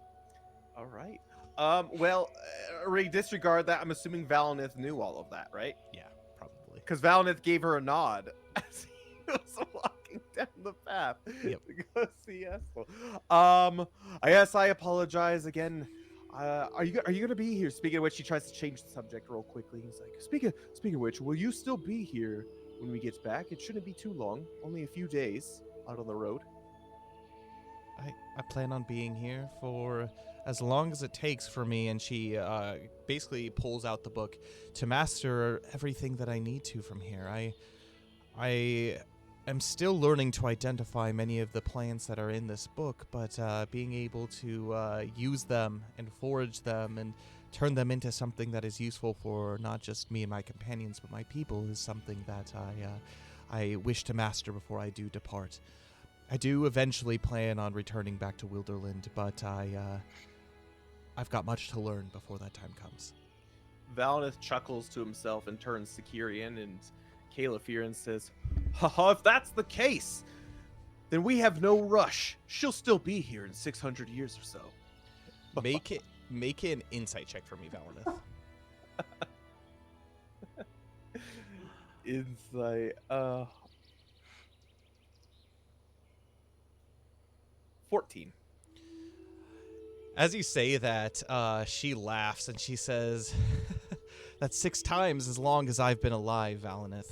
This would be more of home than anywhere else in the world if that is the case." And as she says that, Baby. she's a Yeah, baby she's young. elf. Her and Feanor are best friends, and they're like They're like not even 100, are they? No, they're Are like they? just over 100 years old as far as Yeah, elves go. they're babies. She's super young. And so Elway, she laughs, and you can see that Caranthiel does as well. And she responds as she is. However, as you look to the rest of your companions, you see Caliphyr, and he's just like kind of like staring, kind of his mouth like slightly agape. Is everything all right over there? Ah, yes, I forget. The mortality of man. Yes, your mortal coil will be done many times over by the time she learns this. He ignores completely what you're saying as he steps forward and he looks to both Elway and Caranthiel, but he looks directly at Caranthiel and he says, "Ne'er a star under heaven that shines as bright as thee, one so bright to guide a man from across the sea. My heart encased by silver plate, as per my lord's decree, begins to beat to see your face, eternal beauty." And Caranthiel just kind of like steps back and like looks at him. Oh, yes. Mr. Romantic over there is our new companion. His name's Caliphyr. He's from Dol Amroth, down south. "At your service, my lady," as he gives a kind of like a deep bow. I'm going to have you, Valinith, just roll a d20 for me with a +2 modifier for me. All right. I get it. She is very fair. She's a looker, that's for sure. That's 12. 12. So this roll is for Caranthiel. She looks and she greets. You can tell that there's like a little bit of red in her cheeks. As Caliphyr, the very regal man of Gondor, looks to her and she says, "Caranthiel, at your service." And she quickly turns away from him and changes the subject back to you, Valinith. She says, "You say you'll be gone for just a few days, is that correct?" Well, I mean, unless something happens to us, maybe you should send a party after us if we're not back within a certain reasonable amount of time. But yes, we are just going to be investigating the general area. I can't give too many details because that is top secret. She looks at you with some understanding. She looks at Kyrian and she says, "You, as I had mentioned, keep him safe." And she looks to like barely like looks at like Caliphyr, like it's all she can do to like look him in the eyes as she says, "Both of you, keep him safe. I'll be awaiting your return." And she turns away and she walks out the door and she turns back around and gives like one last look. And you can see that she is just like bright red as she closes the door and leaves without Elway. Wow, Caliphyr, you're a man with words. I've never seen her that bright red before. Well, of course, it's the duty of a noble of Dol Amroth to be able to know poetry. Do be careful seeking that path. There is much heartbreak and pain. He looks to you and says, "A man in control of his emotions. I do tend to wear them on my sleeve. I'll keep that in mind, Kyrian. Thank you for the advice. Indeed. And Valinith says, "Well, with all that," and he turns to his mother and gives her one last hug, "shall we be off into nature?" Let's follow. Huzzah! For the glory of Gondor, as he pulls out his sword and just like points in like the direction of the door. And Valinith turns to Kyrian and says, "Why, we got quite the character amongst us. This shall be interesting." And the three of you depart. You can see Eloi's face as she disappears, as you disappear down the road. Because it's kind of like a portcullis, kind of, where there's doors, but they are wide open, and then there's a door at the back that leads out into Rivendell. But she stands there and she waves the whole time as you make your way and you disappear around the bend, and immediately. You begin your trek into the wilderness. With that being the case, Kyrian, I am going to have you make a survival check for me. Am I in our known lands yet? No, you're not. Oh. It's okay. Rely on the normal rolls like us normies over here. Yeah. 20. Did you beat it? I mean, I just rolled well. I rolled a 15 plus 5. So. Crazy. You begin to trek through the hill country. You leave the road, and you begin to trek through the hills. You eventually come upon the place that you fought the troll and the orcs. And as you wander, you see around you, and it's still like a beautiful day. It's starting to become a little bit past high day as you pass through this place. And there's actually a rhyme or reason. It doesn't appear so to Caliphyr as you do, but you know each one of these rocks, both you, Valinith, and Kyrian, as though it is like your own backyard. You take lefts, you take rights, you go over hills, and almost as if it's second nature. And by the time that evening falls, you begin your descent into basically this barren waste that is set out before you. The sun is setting far off into the west, and you can see that the shadows begin to cast kind of like almost like these like almost long reaching hands out towards you, as if it's reaching to pull you down into the darkness that is the waste. You look to your left and you can see that there is like basically all these hills that are like this kind of amalgamation of like rocky forest kind of. This is the Trollshaws. You were able to pretty much altogether bypass it as you begin to skirt around the edge of the Trollshaws, hoping to keep cover in the night, which brings us to our first night of rest. Nice. So what do we do on our nights of rest? So, you can do anything. This is your opportunity to be able to have conversations if there's anything that you want to bring up, talk amongst yourselves, plan to do anything for the journey ahead.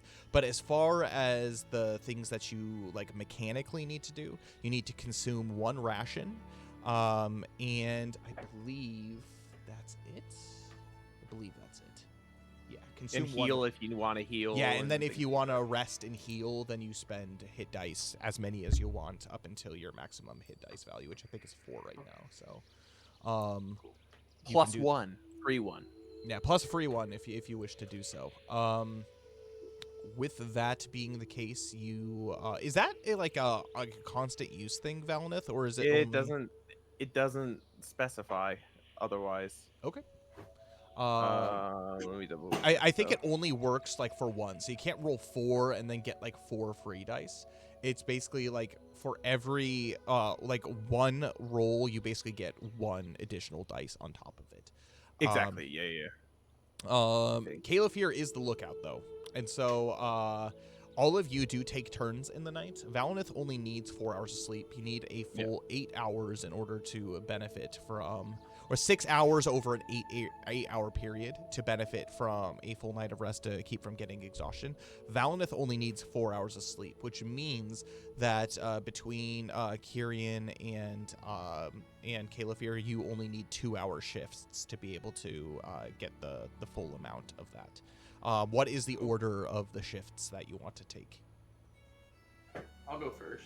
Okay. Yeah, Valinith will sleep first, I guess. Mhm. So he'll do that. And Caliphyr will do the early morning shift. And so it'll start with Kyrian, then Valinith for the middle 4 hours, and then Caliphyr for the latter. And Valinith will stay up with him, obviously, too. So Perfect. Wait, Valinith's doing the middle 4? or like the last 8. Valinith will stay up through the last 8. He'll just be sleeping for the first 4. Okay. Oh, yeah. Because Yeah, I mean, he 'cause doesn't really. I assume your sleep has to be consecutive, right? It does. Okay. But so I only require Kyrian- 4 hours. Caliphyr, Valinith. Yeah. Okay. Perfect. There you go.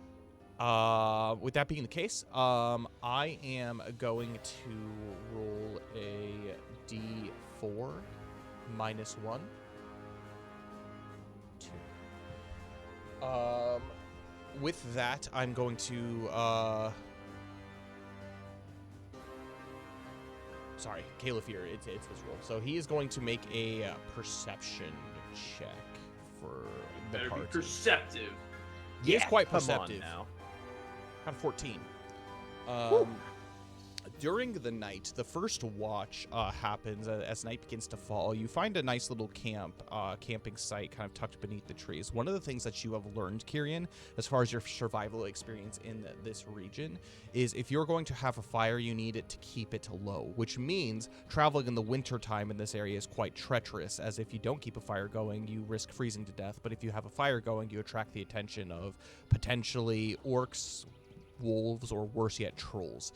So you keep you inform everybody before everybody goes to sleep for the night that they need to keep an eye on the fire and make sure that it doesn't get too big. The temperatures here are probably middling in the basically like the high 30s, 40s as evening falls, so it's pretty cold still with it being spring.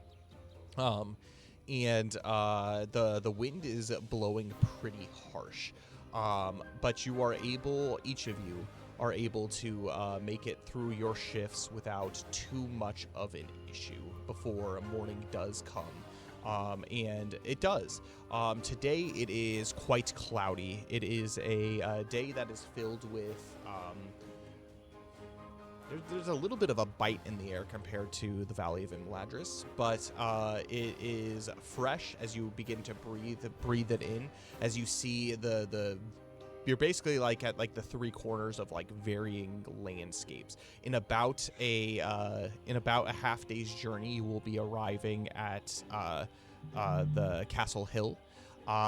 But you look back behind you and you see the foothills of the Misty Mountains as they rise high up into kind of snow-capped towering peaks. To your left, you see the very dense, almost kind of like humid forests, a rocky forest of the Trollshaws, and the very, very uninviting to the north, just basically desolate hill country of the Cold Fells. You continue your trek along the tree line as you kind of make your way towards Castle Hill. Does Valinith find any sweet animals that he can hunt, like some squirrels or rabbits? Make a survival check for me. Survival. I'm not used to doing this. Feanor was the one who always did this. And Theodric, I guess. Oh boy, that's a 4. That was a natural 1 for the +3. The stories are true. There are very few things that are around. You don't even hint. You see a couple of birds, but you look at your quiver and the potential threat that's ahead, and you find that it is not worth making a shot just for such a small prize. even with your skilled marksmanship, it's not worth it. As you continue around, you look towards the Trollshaws, you look more into the Cold Fells, and you just see that it is completely barren and lifeless. There are no number of tracks that are available for you to follow. You just basically are going by map, by sun, and by general region vicinity. Kyrian, as you continue to march, I'm going to have you make a survival check or a nature check for me. Okay. Is this to become lost or not? It is. Cool, because I can't be lost in my known lands. Unless it's like by any natural means. Like, Right. If it's like magic, then yeah. But... That's freaking good. Tyrion. The wanderers are literally the wanderers of the road. Absolutely.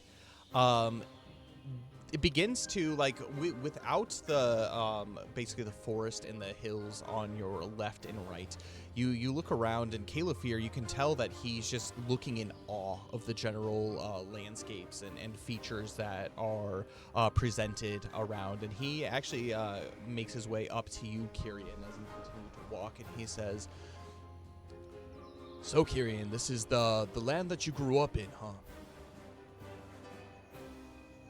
Yes, part of it. It's quite wild, isn't it? Quite, indeed. I only ask because I grew up in a vast city surrounded by friends, family, and many people.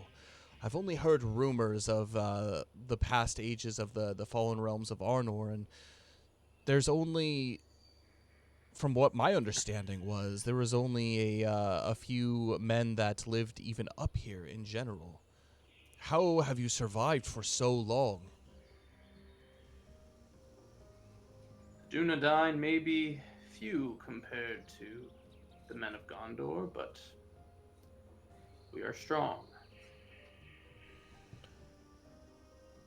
We are kin. And with that, I want to say that, not necessarily my condolences for the situation, but I want to say, well, we fight the same enemy. And you can tell that he's fumbling around as those words, as if trying to be cordial, not to offend, not to poke at you. I picture kind of Kyrian walking along, kind of like unperturbed by this, but he continues to ask these questions, and he says, well, what of your people? Dunedain are mere legends from down in Gondor. Do you have a leader? Do you have any kind of structure? Some say that the men of the north are just brigands and wanderers, those who care not for the others, but for themselves. Clearly, you've proven otherwise, but what of your people? What are their hopes? What are the desires? What is their purpose? What has kept you living for this long? Protect and help those who need it in these lands. We fight against the shadow. In my case, I particularly seek to take out any and all leadership or organization amongst the enemy. A just answer. A warrior's decree. I will say, when I took on the mantle of captain of the Swan Court down in Dol Amroth, I was sworn by duty. I was sworn by an oath to protect those who were unable to fight for themselves, to protect my liege, to protect Dol Amroth, and the call to protect Gondor. I had no idea that it would take me to land so distant, so far. But that oath is what drives me. I will find my kin. I will, if not rescue them, I will avenge them, as my oath decrees. Oaths are a powerful thing. And they can drive us to great glory and victory, but also much pain and heartache. I commend you for taking your oath seriously. That is a virtuous quality. A man without his word is not a man at all. It is an animal. It is nothing more than a thief, a brigand. It's not a matter of pride that we men of Gondor seek to uphold, but it is a matter of valor and justice. We do what must be done. We do what our lords decree, and we do what our lords call us to do. That's not always the easiest thing. There have been many opportunities, many situations, particularly in my younger years, which I did not take up the mantle of fulfilling my oath, but it just taught me that I wasn't ready to be a leader. You're mysterious to me. You hold these virtues, you hold these, you wish to protect. But you don't serve a lord. You don't... Who is there to keep you in check when you don't fulfill your oaths? Isn't it easy just to fall prey to cowardice, to fear, to doubt? Loss brings upon all of these things, doesn't it? War breeds a sickness in the soul, a shadow. When you're alone, how do you confront such things? Well, we are never quite alone, us Dunedain, so there's that. And I did once have a leader, as it were. And oftentimes we do. It is, you find this Dunedain in an interesting time where we lost our leader prematurely. And in the meantime, I suppose the more experienced of us take up that mantle here and there, but similar to the father in a family, we do it in small units, and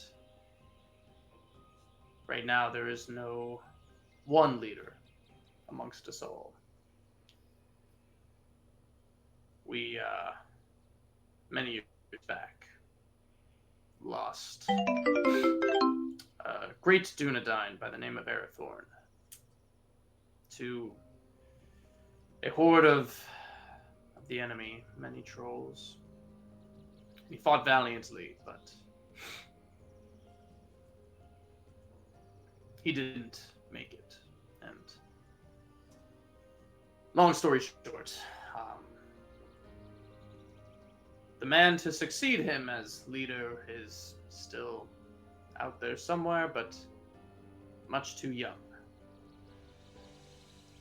to lead our people. These tragedies that have befallen your people, one after the another, not only after the fall of Arnor, but also with constant threat of the Shadow. It makes me appreciate the lands of Gondor. It has been safeguarded for some time. We've had many years of peace. Of course, we've had conflicts with, particularly in Dol Amroth, pirates. We don't see many orcs and wicked creatures as such. Mordor's been quiet for as long as I can remember. But none dare to venture into those hills. None dare to venture into that terrible place. The Black Númenóreans, for what I understood, were all but gone. All but extinct. And now, with the presence of their black ships, I do fear that war is coming for Gondor. You've been at war for what it sounds like quite a long time. The loss of a lord is, as a captain, there is no greater hurt, no greater sorrow, no greater burden than to know that your actions did not save your lord. Where we come from, lords don't just sit on their high thrones, they are stirred into action. They lead. And what it sounds like is your lord was a virtuous man such as that. He did his duty. He led you into battle. And he fought a warrior's death. I'm sorry to hear for your loss and for the loss for your people. If what you say is true, that there is an heir out there somewhere, we can only hope that he is becoming strong. We can only hope that he is the virtues instilled in him of a good leader, so that he can rise and unite you and the lost kingdom of Arnor once again. And that Gondor and Arnor can fight side by side, as in the days of old. As a united force, as the men of the West. Sounds wonderful. However, for the time, the Dunedain's place is in Eriador. I understand. Perchance that time may come, but it is not here yet. Tell me, Caliphyr, do you have a family? I do. Well, not one of my own yet, but I do have a father. I come from the line of Findulin. My father's a good man. My mother is a good woman. I have two brothers. Both of them serve in the Gondor armies. One of them at Dol Amroth and another at Minas Tirith, the White City. We are a warrior culture. We are bred for glory. We are raised with honor. My father is, while he is aged in years, his mastery over the seas as a sailor is unmatched. And he kind of nods. He says, Angelamir, the current prince of Dol Amroth. He still trusts my father as an advisor. Some say that I came into power as captain of the Silver Swan Court as a, some say my position was unduly given and not earned. And I seek every day to prove those naysayers wrong. I will do whatever I can to seek out the shadow and to disperse of it. Sounds weird. Like we have a similar, that's not a strong enough word. We have the same mission in that regard. I will say this. Sounds like you have lofty ideals of honor and virtue and glory, and that is all well and good, but I ask about your family because if you don't have love to fight for,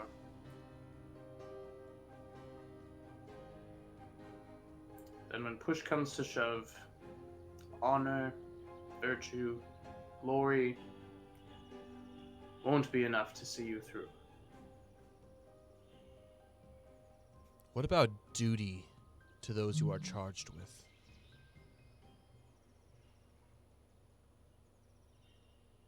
I think as long as there is love in that duty, it can be enough. If you're willing to sacrifice your life for the sake of another, that's the greatest love there is, whether you call it duty or what have you. That should be enough. I hope that we are able to succeed in our mission. I know that outside of Lord Elrond's commission of us, this is a mission that is more to do with me and my plans, my duty, than any of you. And I thank you for helping me. Poor Frothian. You see, he was my armor bearer. Young lad, no older than 17. His father, Hildor, he's a warrior. But he has aspirations for his son, Frothian. And so I took him as my armor bearer, so he could learn a thing or two from the front lines. I know he knew what he signed up for, but just the thought of him alone in the dark, worrying every day if he's not only going to be a meal for a troll or worse, tortured, never to see light, his family again. I often think, how could I face Hildor, his father? How could I face him if I didn't do anything in my power to see him home safely? I shudder to think that a duty unfulfilled, even if failure is a result, but I will do everything in my power to make sure that failure is not the ultimate consequence of perhaps my rash actions to chase those black ships. Indeed. Well, it sounds like you have quite a bit of love for this armor bearer of yours. Not a romantic sort, of course, but the love of a brother. He's the closest thing that I have to a son. He's been in my care 2 years. He will make a good warrior yet. He's got much to learn. Let's just hope that he can survive long enough to be able to learn these things. Well, I hope we will be able to get there in time. Me too. And I have a feeling we will. Also, if you stuff some cloth between your plates of armor, they might jangle less. And he says, Stealth is of the utmost importance in these areas. Don't want to raise a ruckus. I do pack traveling Also, clothes start with me. chewing with your mouth closed. That is more of just an annoyance, but I will take those into account. And he says, and he continues, I have always been able to travel in a company where I've always been ready for battle, ready for war. If you say that stealth is of the essence in such situations, I do have traveling clothes that I keep with me. It does take some time to don this armor, hence the reason my armor bearer exists. He helps me to a degree of at least expiating the process. While we are traveling, if it does seem more fit to you, I can travel lighter, per se.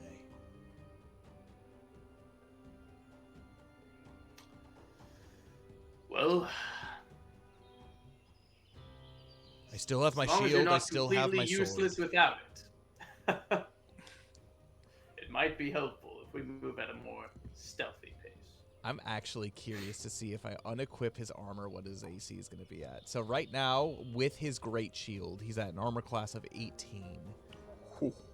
So without his armor, It's like a he's 10, at I bet. 13 with his shield. Oh, that's like That's not terrible. That's actually not terrible. which isn't great. That's It's not horrible, but It's okay. Um, Valinith pops it. I will be your armor bearer. Speaking of which, as you say that, I will be your armor bearer.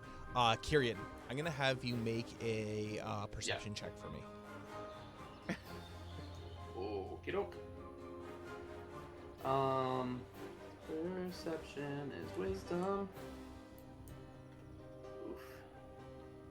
I am so perceptive, guys.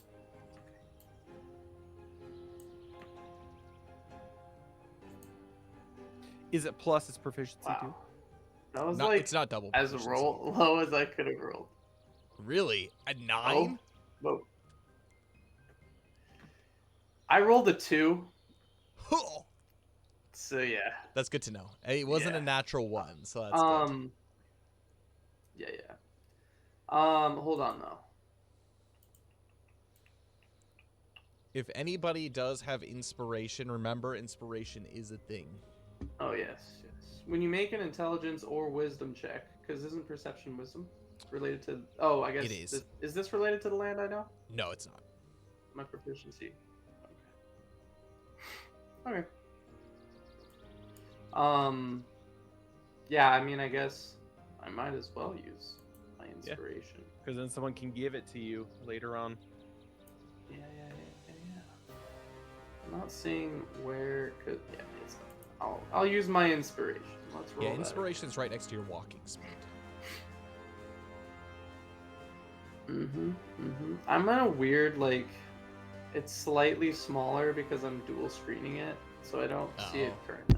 But Yeah, it's between walking speed and your hit points. So there it is.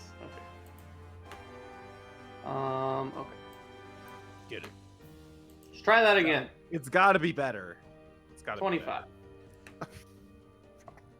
as he does so, his arm lifts from beneath his traveling cloak, and you can see on his bow arm there is a leather and iron strap that is on his wrist, and it dons an insignia of a culture of ages past. I'm gonna have you make a traditions check for me with advantage. Nice. Traditions. Advantage. Oh, almost had a nat 20, but 21. This is without a doubt an authentic, genuine piece of armor from the Lost Kingdom of Numenor. It has a the vambrace. It's a vambrace crafted for a Numenorian. This is curious why an elf would be wearing such a thing, but you do notice this. Oh, is he talking about me? Oh, Yep. Oh, I thought you were talking about Caleb here. Nope, not Caleb me here. too. Nope, Oh. not Caleb here. Hey, I know I have that. I know I have that. That's Yeah. good that you know you're putting it on and off. Half of the last of those episodes was me trying to retrieve it back because it got stolen. Nice. Ah, an interesting piece of armor for an elf. Oh yes, oh you noticed. And Valinith looks down at it and kind of dusts it off a little bit. Yes, as a man of history or as an elf of history myself, I can appreciate the things of the past, both good and bad, because it's what forms the culture of today. And this was a gift actually by a friend a couple years ago. I got it, and I wonder how he is. What was that elf's name again? I forget off the top of my head. Halith? Halith. That sounds right. Yeah. Yes, it's a healer elf friend that I ran into back in Lake Town. Back in Eriador, speaking of things. Or Erebor, sorry. Erebor, that region. We're in Eriador. Erebor. They sound similar. And yes, it's a good reminder to me that history itself is connected. And the events of the past and the present converge. History is a funny way of working itself out. And this is always a good reminder of that every time I look down. And it adds +1 to my AC. But aside from that, Well, that is very good. I'm curious. What is your lineage, if you don't mind me asking? my lineage. Well, of course, I come from the people of the light. I am a high elf and a true high elf of Rivendell. My ancestors came from the city of Gondolin that got flooded over ages past. And my father, very old indeed. But my mother is also quite old, and they came over with Lord Elrond to establish the city of Rivendell. Years and years and years passed, and then they had me. So that is my lineage. Wonderful. Yeah. So you're not a relative of Elrond, per se. I mean, Question. I know all elves. Lore question: Mhm. Are all the people of Rivendell related to Elrond in some sort No. of fashion? No. Okay. So essentially, a lot of the elven lineages from essentially the First Age, Elrond's line is different because you have essentially Family. Elrond, who decided to kind of take the path of like the elves, where his brother actually decided to take the path of man and founded Numenor. And so the Numenorians are actually blood relation to Elrond, to like a distant blood relation to Elrond, basically like a brother-in-law relation, and they so that's why like they're able to live longer because they have elven blood within them. And so like essentially think of like Dunedain and like Numenorians as like half elves in the world of Middle Earth.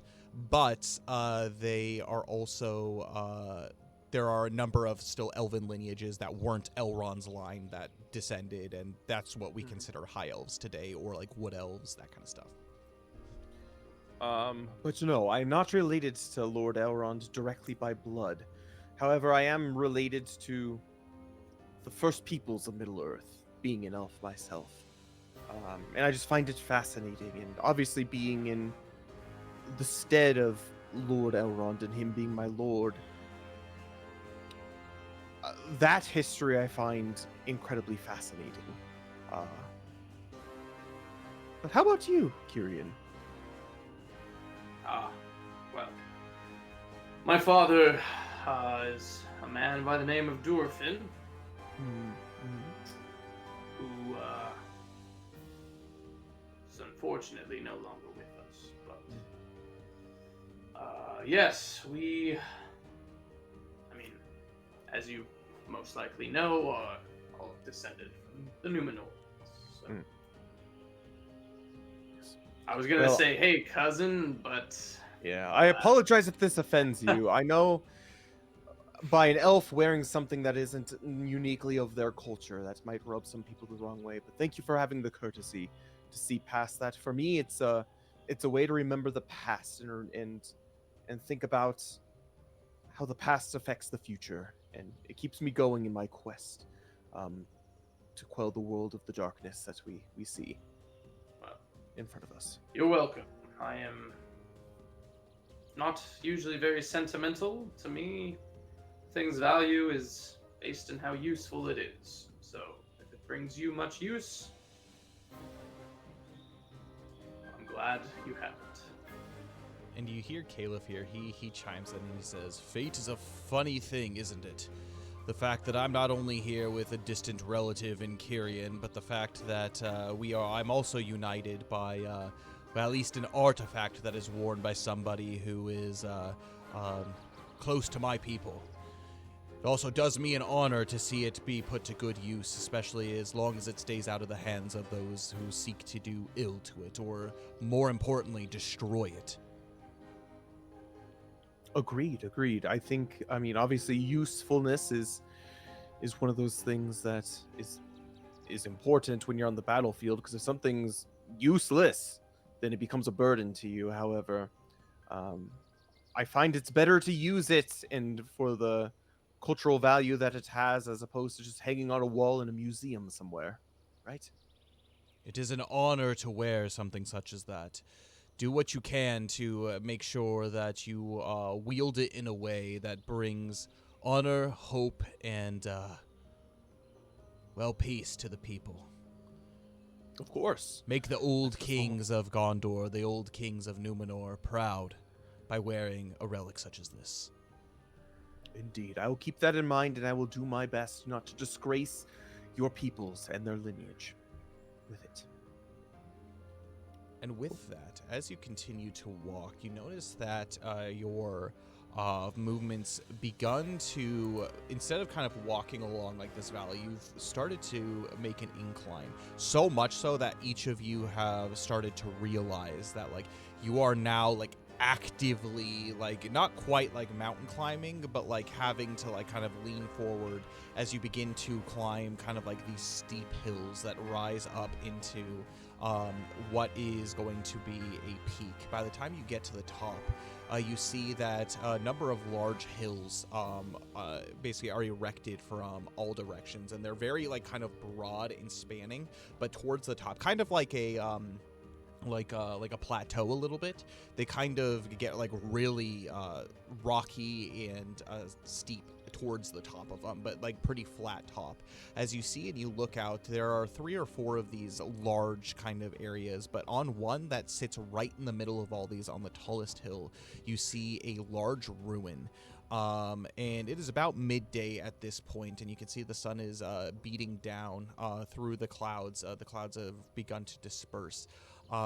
And you can see as you look upon a kind of a weathered-looking ruin, a weathered-looking castle. This does not seem to be the work of dwarves or elves, but in fact it is the craftsmanship of the men of Numenor. And with that, we're going to go ahead and end today's session as you look upon, what was it, Castle Hill? Yeah, Castle Hill. Castle Hill. Oh man, it's so good. Like the Ed Sheeran song. Yeah. One thing I really do like about AME is all of the in-depth behind the scenes chatting and talking as we're adventuring, as mentioning in chat as well.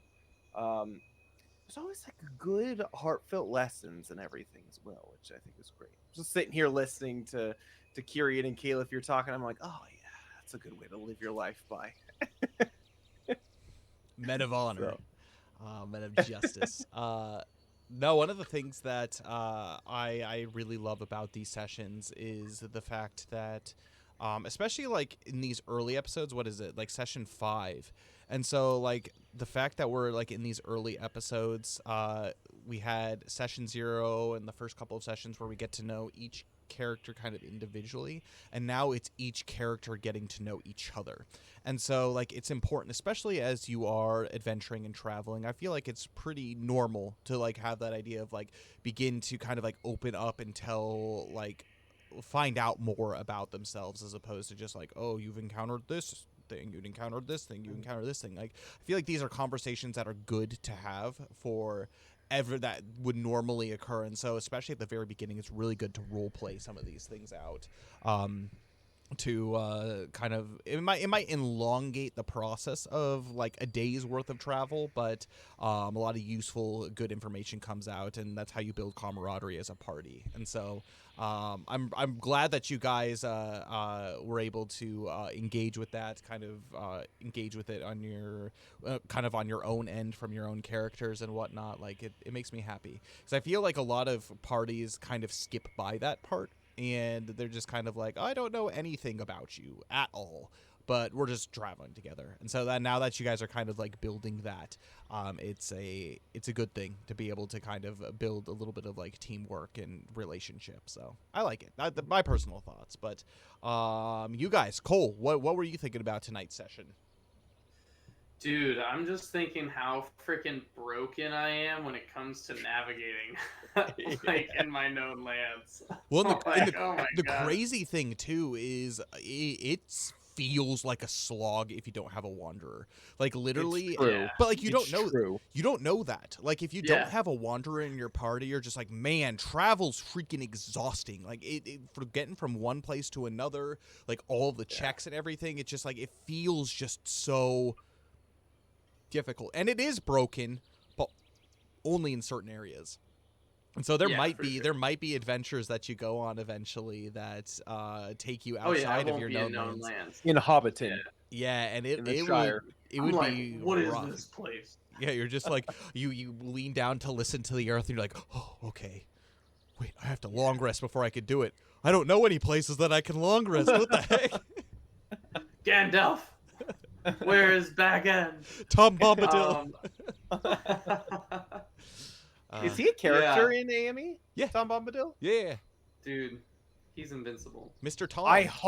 I hope if he ever appears, you sing. He's in Oh, the oh. Rivendell region guide. Sick. Nice. Yep. Yeah, but no, so it was like, because I was reading through like my known lands and all the freaking stuff I get. It's so sick. Like, I don't know if we've had any of these yet, but like personal event tests. So like the DC for my personal event tests are lowered by 2. Mm-hmm. The peril rating of our journey is lowered by 2. I have advantage on wisdom saving throws against corruption caused by blighted lands that I know. Mm-hmm. Oh I my can't God. become lost under normal circumstances. I know somewhere where we can long rest. I have advantage on stealth checks and can move stealthily at a normal pace. It's pretty great. My gosh. Oh, and then while tracking, I'm excited for this one. While tracking other creatures, I automatically learn their exact number, their sizes, and how recently they passed through the area. Oh my God. So, when he was like, so like, Kyrian, are you really that good? I'm like, yeah, I am Pretty really good. that good. Like, I'm reading through this, and I'm like, this is insane. Yep. Yeah, and then I'm excited because I get advantage on survival ability checks when tracking others through the wilderness. So I'm excited for that. So it's good one. that you have the secondary scout too, because that's gonna be like a primary thing that you do as well for that. So yeah, and then that same feature I can also like fill in other roles, which is cool. And then I feel like there was one more. Oh, yeah, I should have had it because natural watchfulness when in the wilderness. I think just in the wilderness, your proficiency bonus for perception doubles if I'm proficient in perception. So yeah, that's pretty sick. We I was listening to another AME campaign where there was a individual. She was a ranger, and they were traveling through the majority of the campaign through lands that had nothing to do with the known lands of this person. And so they just felt really overpowered because there's like some combat stuff. Like the way that wanderers work is they're amazing situationally. Outside of that, they're pretty good. Like there's definitely other like especially like for example the Slayer, like they are just a combat oriented thing. So like if they go into combat against anything, like they're gonna be thick. They're basically barbarian. They're gonna just like do what they can to tank and fight. But outside of that, like there are a lot of like their like conversational skill checks and like that kind of stuff like kind of are diminished a little bit. But they have like almost nothing when it comes to like navigation and that kind of stuff. Not only are wanderers masters of navigation, as you can see, especially in their known lands. So they're like better than the average person outside of their known lands, but they're like insane in their known lands. But they also have like certain enemies and things that they're specifically like potent at slaying. And so like when you're like fighting like in the case of like Kyrian, like enemies of the shadow, so like orcs, I think it's like orcs, trolls, Orcs, Wraiths? trolls. Yeah, I went in and said like wraiths would be like, I would say like a random ghost, because it's like things that serve the enemy. So like a random ghost probably wouldn't be under that. So there's like a kind of some gray area with that. Like for example, if Yeah. you're fighting like brigands and like men, it wouldn't come into Yeah. effect with that. If you're like fighting like black Numenorians, it would, because they like serve the shadow. Like they're like the men of Mordor essentially now. Things like that. And so like certain enemies, like you get like wanderers get a ton of bonuses on, and then they're just like, again, average on everything like else. And so Yeah. they're very And that was specialized. specifically the one I did, because Yeah. I think there's another subclass that is less so that way. But Yeah, absolutely. I definitely wanted to focus in on that because The potent lethal, I Yeah. think it's like the Hunter of Shadows or something, is like the kind of like the subclass that you picked. So yeah, really cool. Yeah.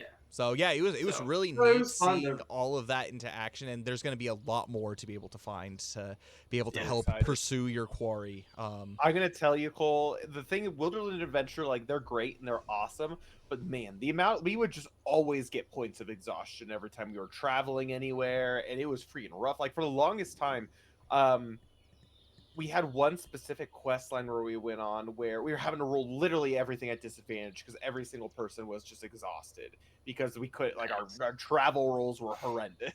It's Yeah. just like yeah, so it makes a difference. I'm excited for that. Yeah, I know. And that literally- makes Yeah, go ahead. no, go for it.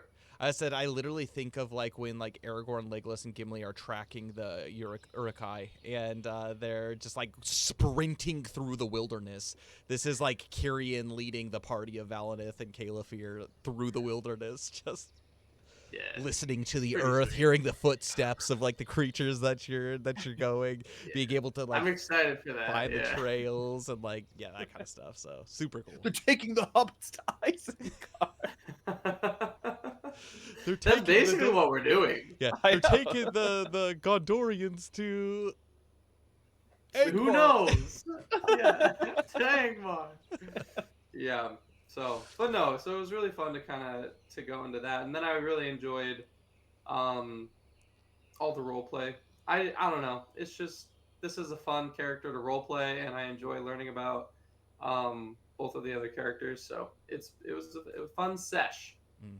So I'm so curious because I know like when you guys had the original encounter, so each of you, like Dane's had his fair share of encounters with Valinith. Kirian, you've had like the experience with like Halbarad and like you being kind of like the pseudo tank kiting around a troll. But then when like you came together, you were like so far separated from each other, whereas like literally like each of you were kind of doing like your own little task. I'm gonna be really curious, like combat wise, like how you fight as a party. Like kind of like starting Yeah. off together and being able to strategize and do that, because yeah, it'll just be really interesting to see that. yeah, I agree. So Yeah, but yeah. Also, one footnote, because I did change this, and I think I texted you about it. But I was never actually married to Radrian.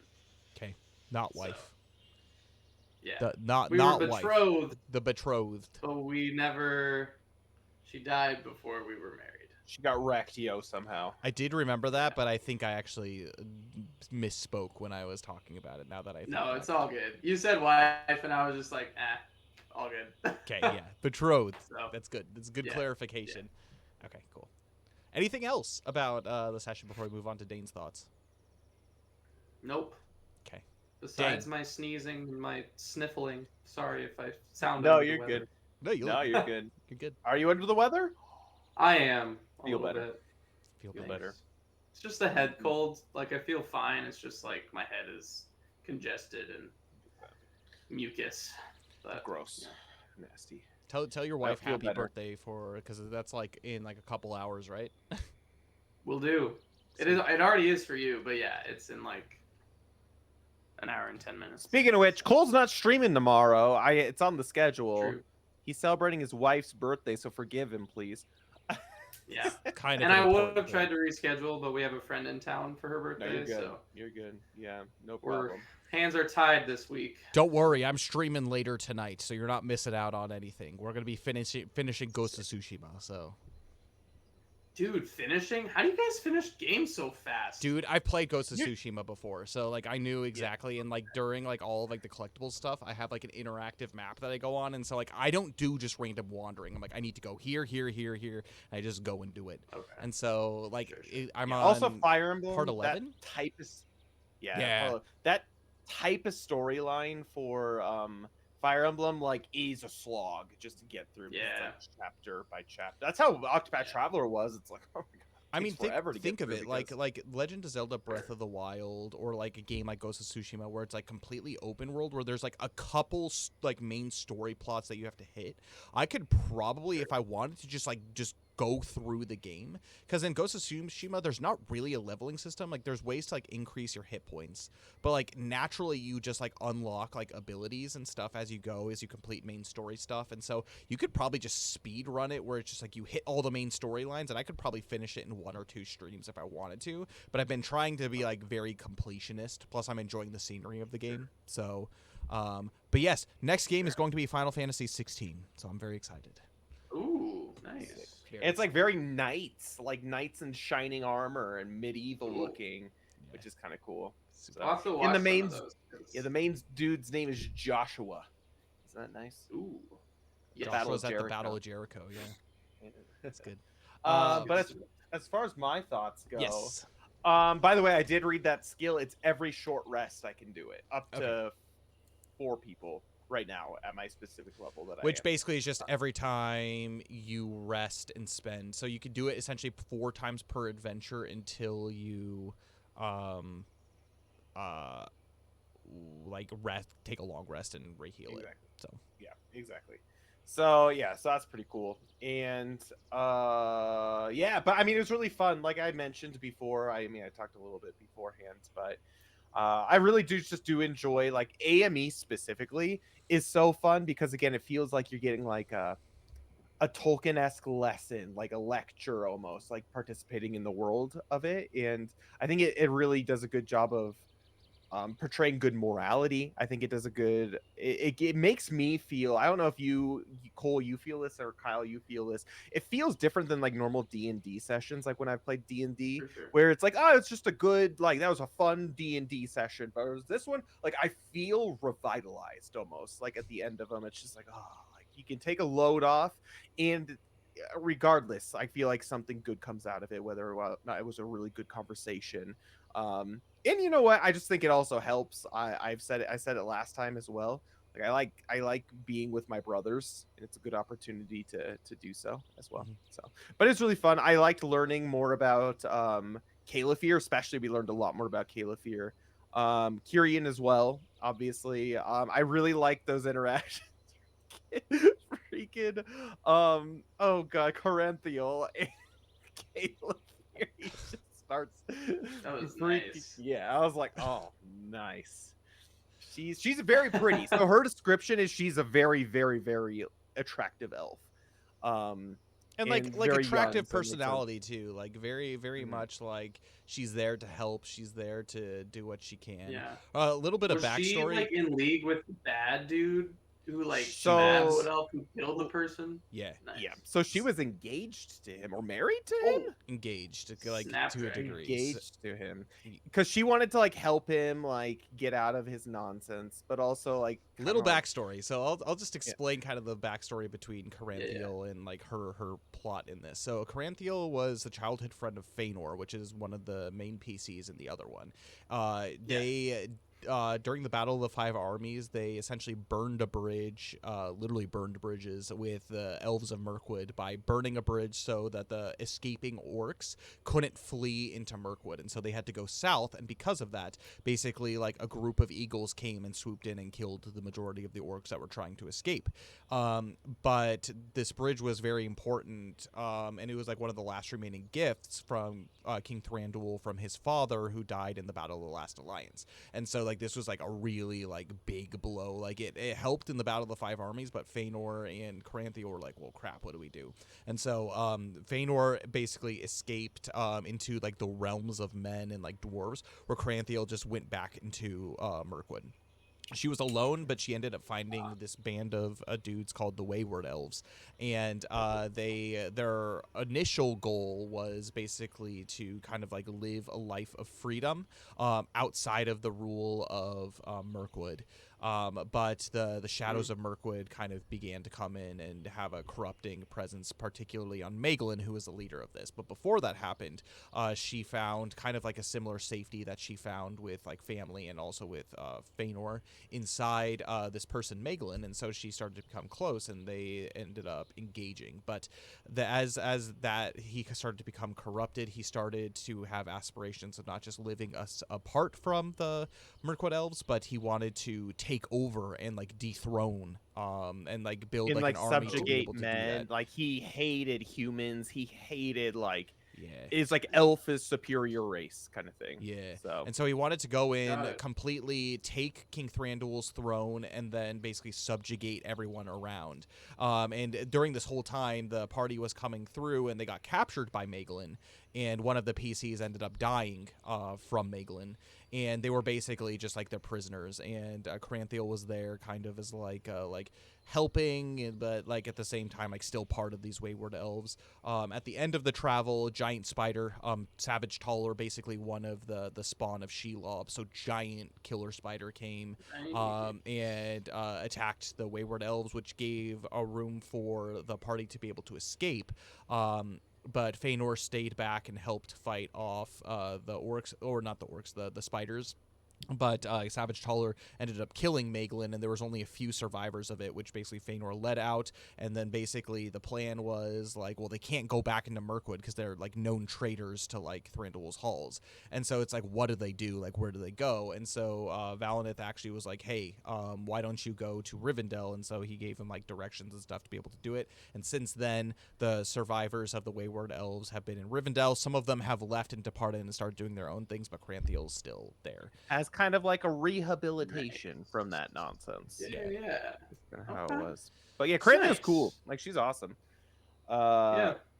Yeah, I'm curious So to that see was- if Nick actually watches this to see like what the dealio is, because I don't think there's a romantic part of like Feanor and Cranthiel. Maybe there is. I don't know. No, I mean Valinith. One of Valinith's things is like Valinith is just like young love. Like I like Valinith is like that, but who knows? Like freaking what's her bucket? Corinthial's kind of like putting the moves on Valinith a little bit. I'm feeling these days. I know. I thought they had a thing, but I No! rolled so low on No insight that I was like, ah. They don't. If anything, Valinith Nice. is like trying to put her in Feanor. But yeah, actually, I know talking with Nick, and I know Feanor. I don't know how much I'm actually spoiling. Again, I don't think Nick watches these, but he's like, Feanor had a thing for the PC character who died, actually. And so there was. I don't think Nick views Feanor as ever having a romantic relationship with Corinthial, which is kind of sad. But you know. Who knows? Maybe she's growing to like Valinith because he's a manly man. The goal is to get Caliphyr in her. Oh gosh. Mr. But yeah, no, I Captain of mean, the Elves.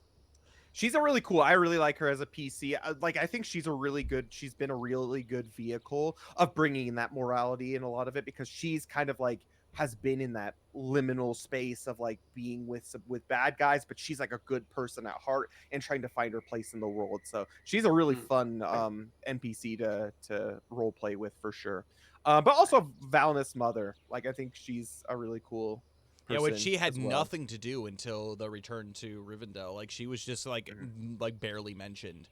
And so now that like Rivendell is kind of like a hub for you guys at a certain point, like she's become a more major NPC. For sure.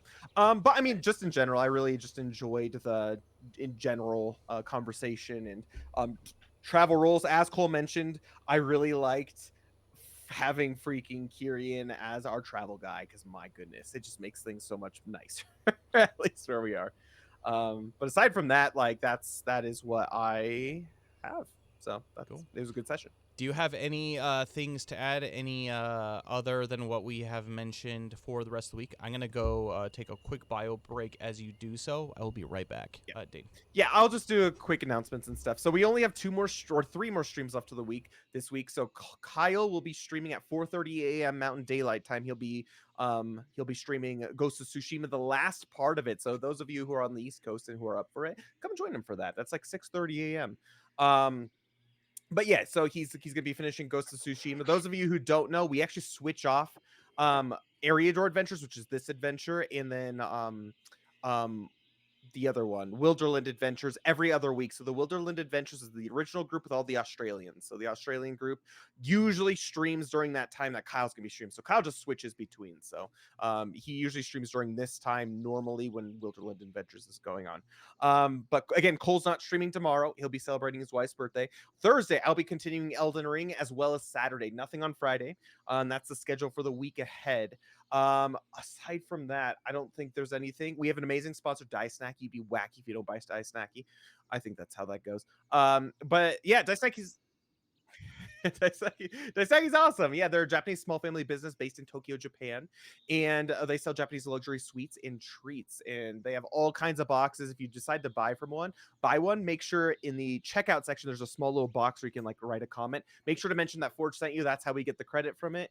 Also, be sure to mention your Twitch username as well, because we give away boxes based off of referrals, which is pretty cool. We gave one away, and it was pretty sweet. And they do free international shipping, which is awesome as well. So check them out. Daisnaki's pretty sweet. We have our Everlast Coffee. This is just an example that we have. I don't know how well you can see it, but this is our light blend. So Everlast is Kyle's original game that he's created, and it will be coming to stores near you. Well, Kickstarter, yeah, stores near you ultimately, but Kickstarter within the next year or so. So this is kind of one of those initiatives to kind of get that going before we actually get the Kickstarter going. So we have 8 different blends of coffee that come in whole bean and ground. And they're anything from light to dark to medium, and they're just really cool. This is official art of Everlast. This is specifically Golden Hour in the Silverwood, which is based off of actually where Cole's character Luxalia is from, the Silverwood, which is pretty sweet. She's a foxy that likes her coffee. I tried. Didn't really rhyme. That was good though. I liked it. I tried. Yeah. It's true. That's true. She was like blend. Not feeling it. But yeah, it's cool. It's got like descriptions on the back. Again, all the art is there. It's got all the Everlast symbols and Fantasy Forge. But also it gives, like, if you're curious about like the different tasting notes and flavors and roast levels, it's all, yeah, I don't know how well you can see that, but it's all here. So like this is a light roast, so you can see it right there. It also gives like the different kinds of like tasting and whatnot, and like different methods to like where it's from, the different brewing methods that's best with. It's really cool. So go check them out. Again, if we can get 10 orders a month, we can actually decrease the price of it, which is cool. So until we get 10 orders a month, it's going to be $21.99, $22.99, $20.99. It's something like that. I don't remember off the top of my head. But we can decrease it, which is awesome. So it'll be just cheaper for everyone. And you know what? You make it your main coffee. It's really good. I've been drinking it, and it's delicious. It's really good quality coffee. So consider checking that out. And then our just general merch store stuff. So check that out. We got a bunch of new designs there. I know I'm going to be buying a bunch of merchandise as well. Yes, Kyle is sporting because he's the player for Kayla Fear. We got all that kind of stuff, but we all got all kinds of different kinds of merch too. So not just like your normal like cotton t-shirts or things like that. Like you got, Kyle, I know for Everlast, you got a like a really nice sports dry fit. Yeah, so we switched.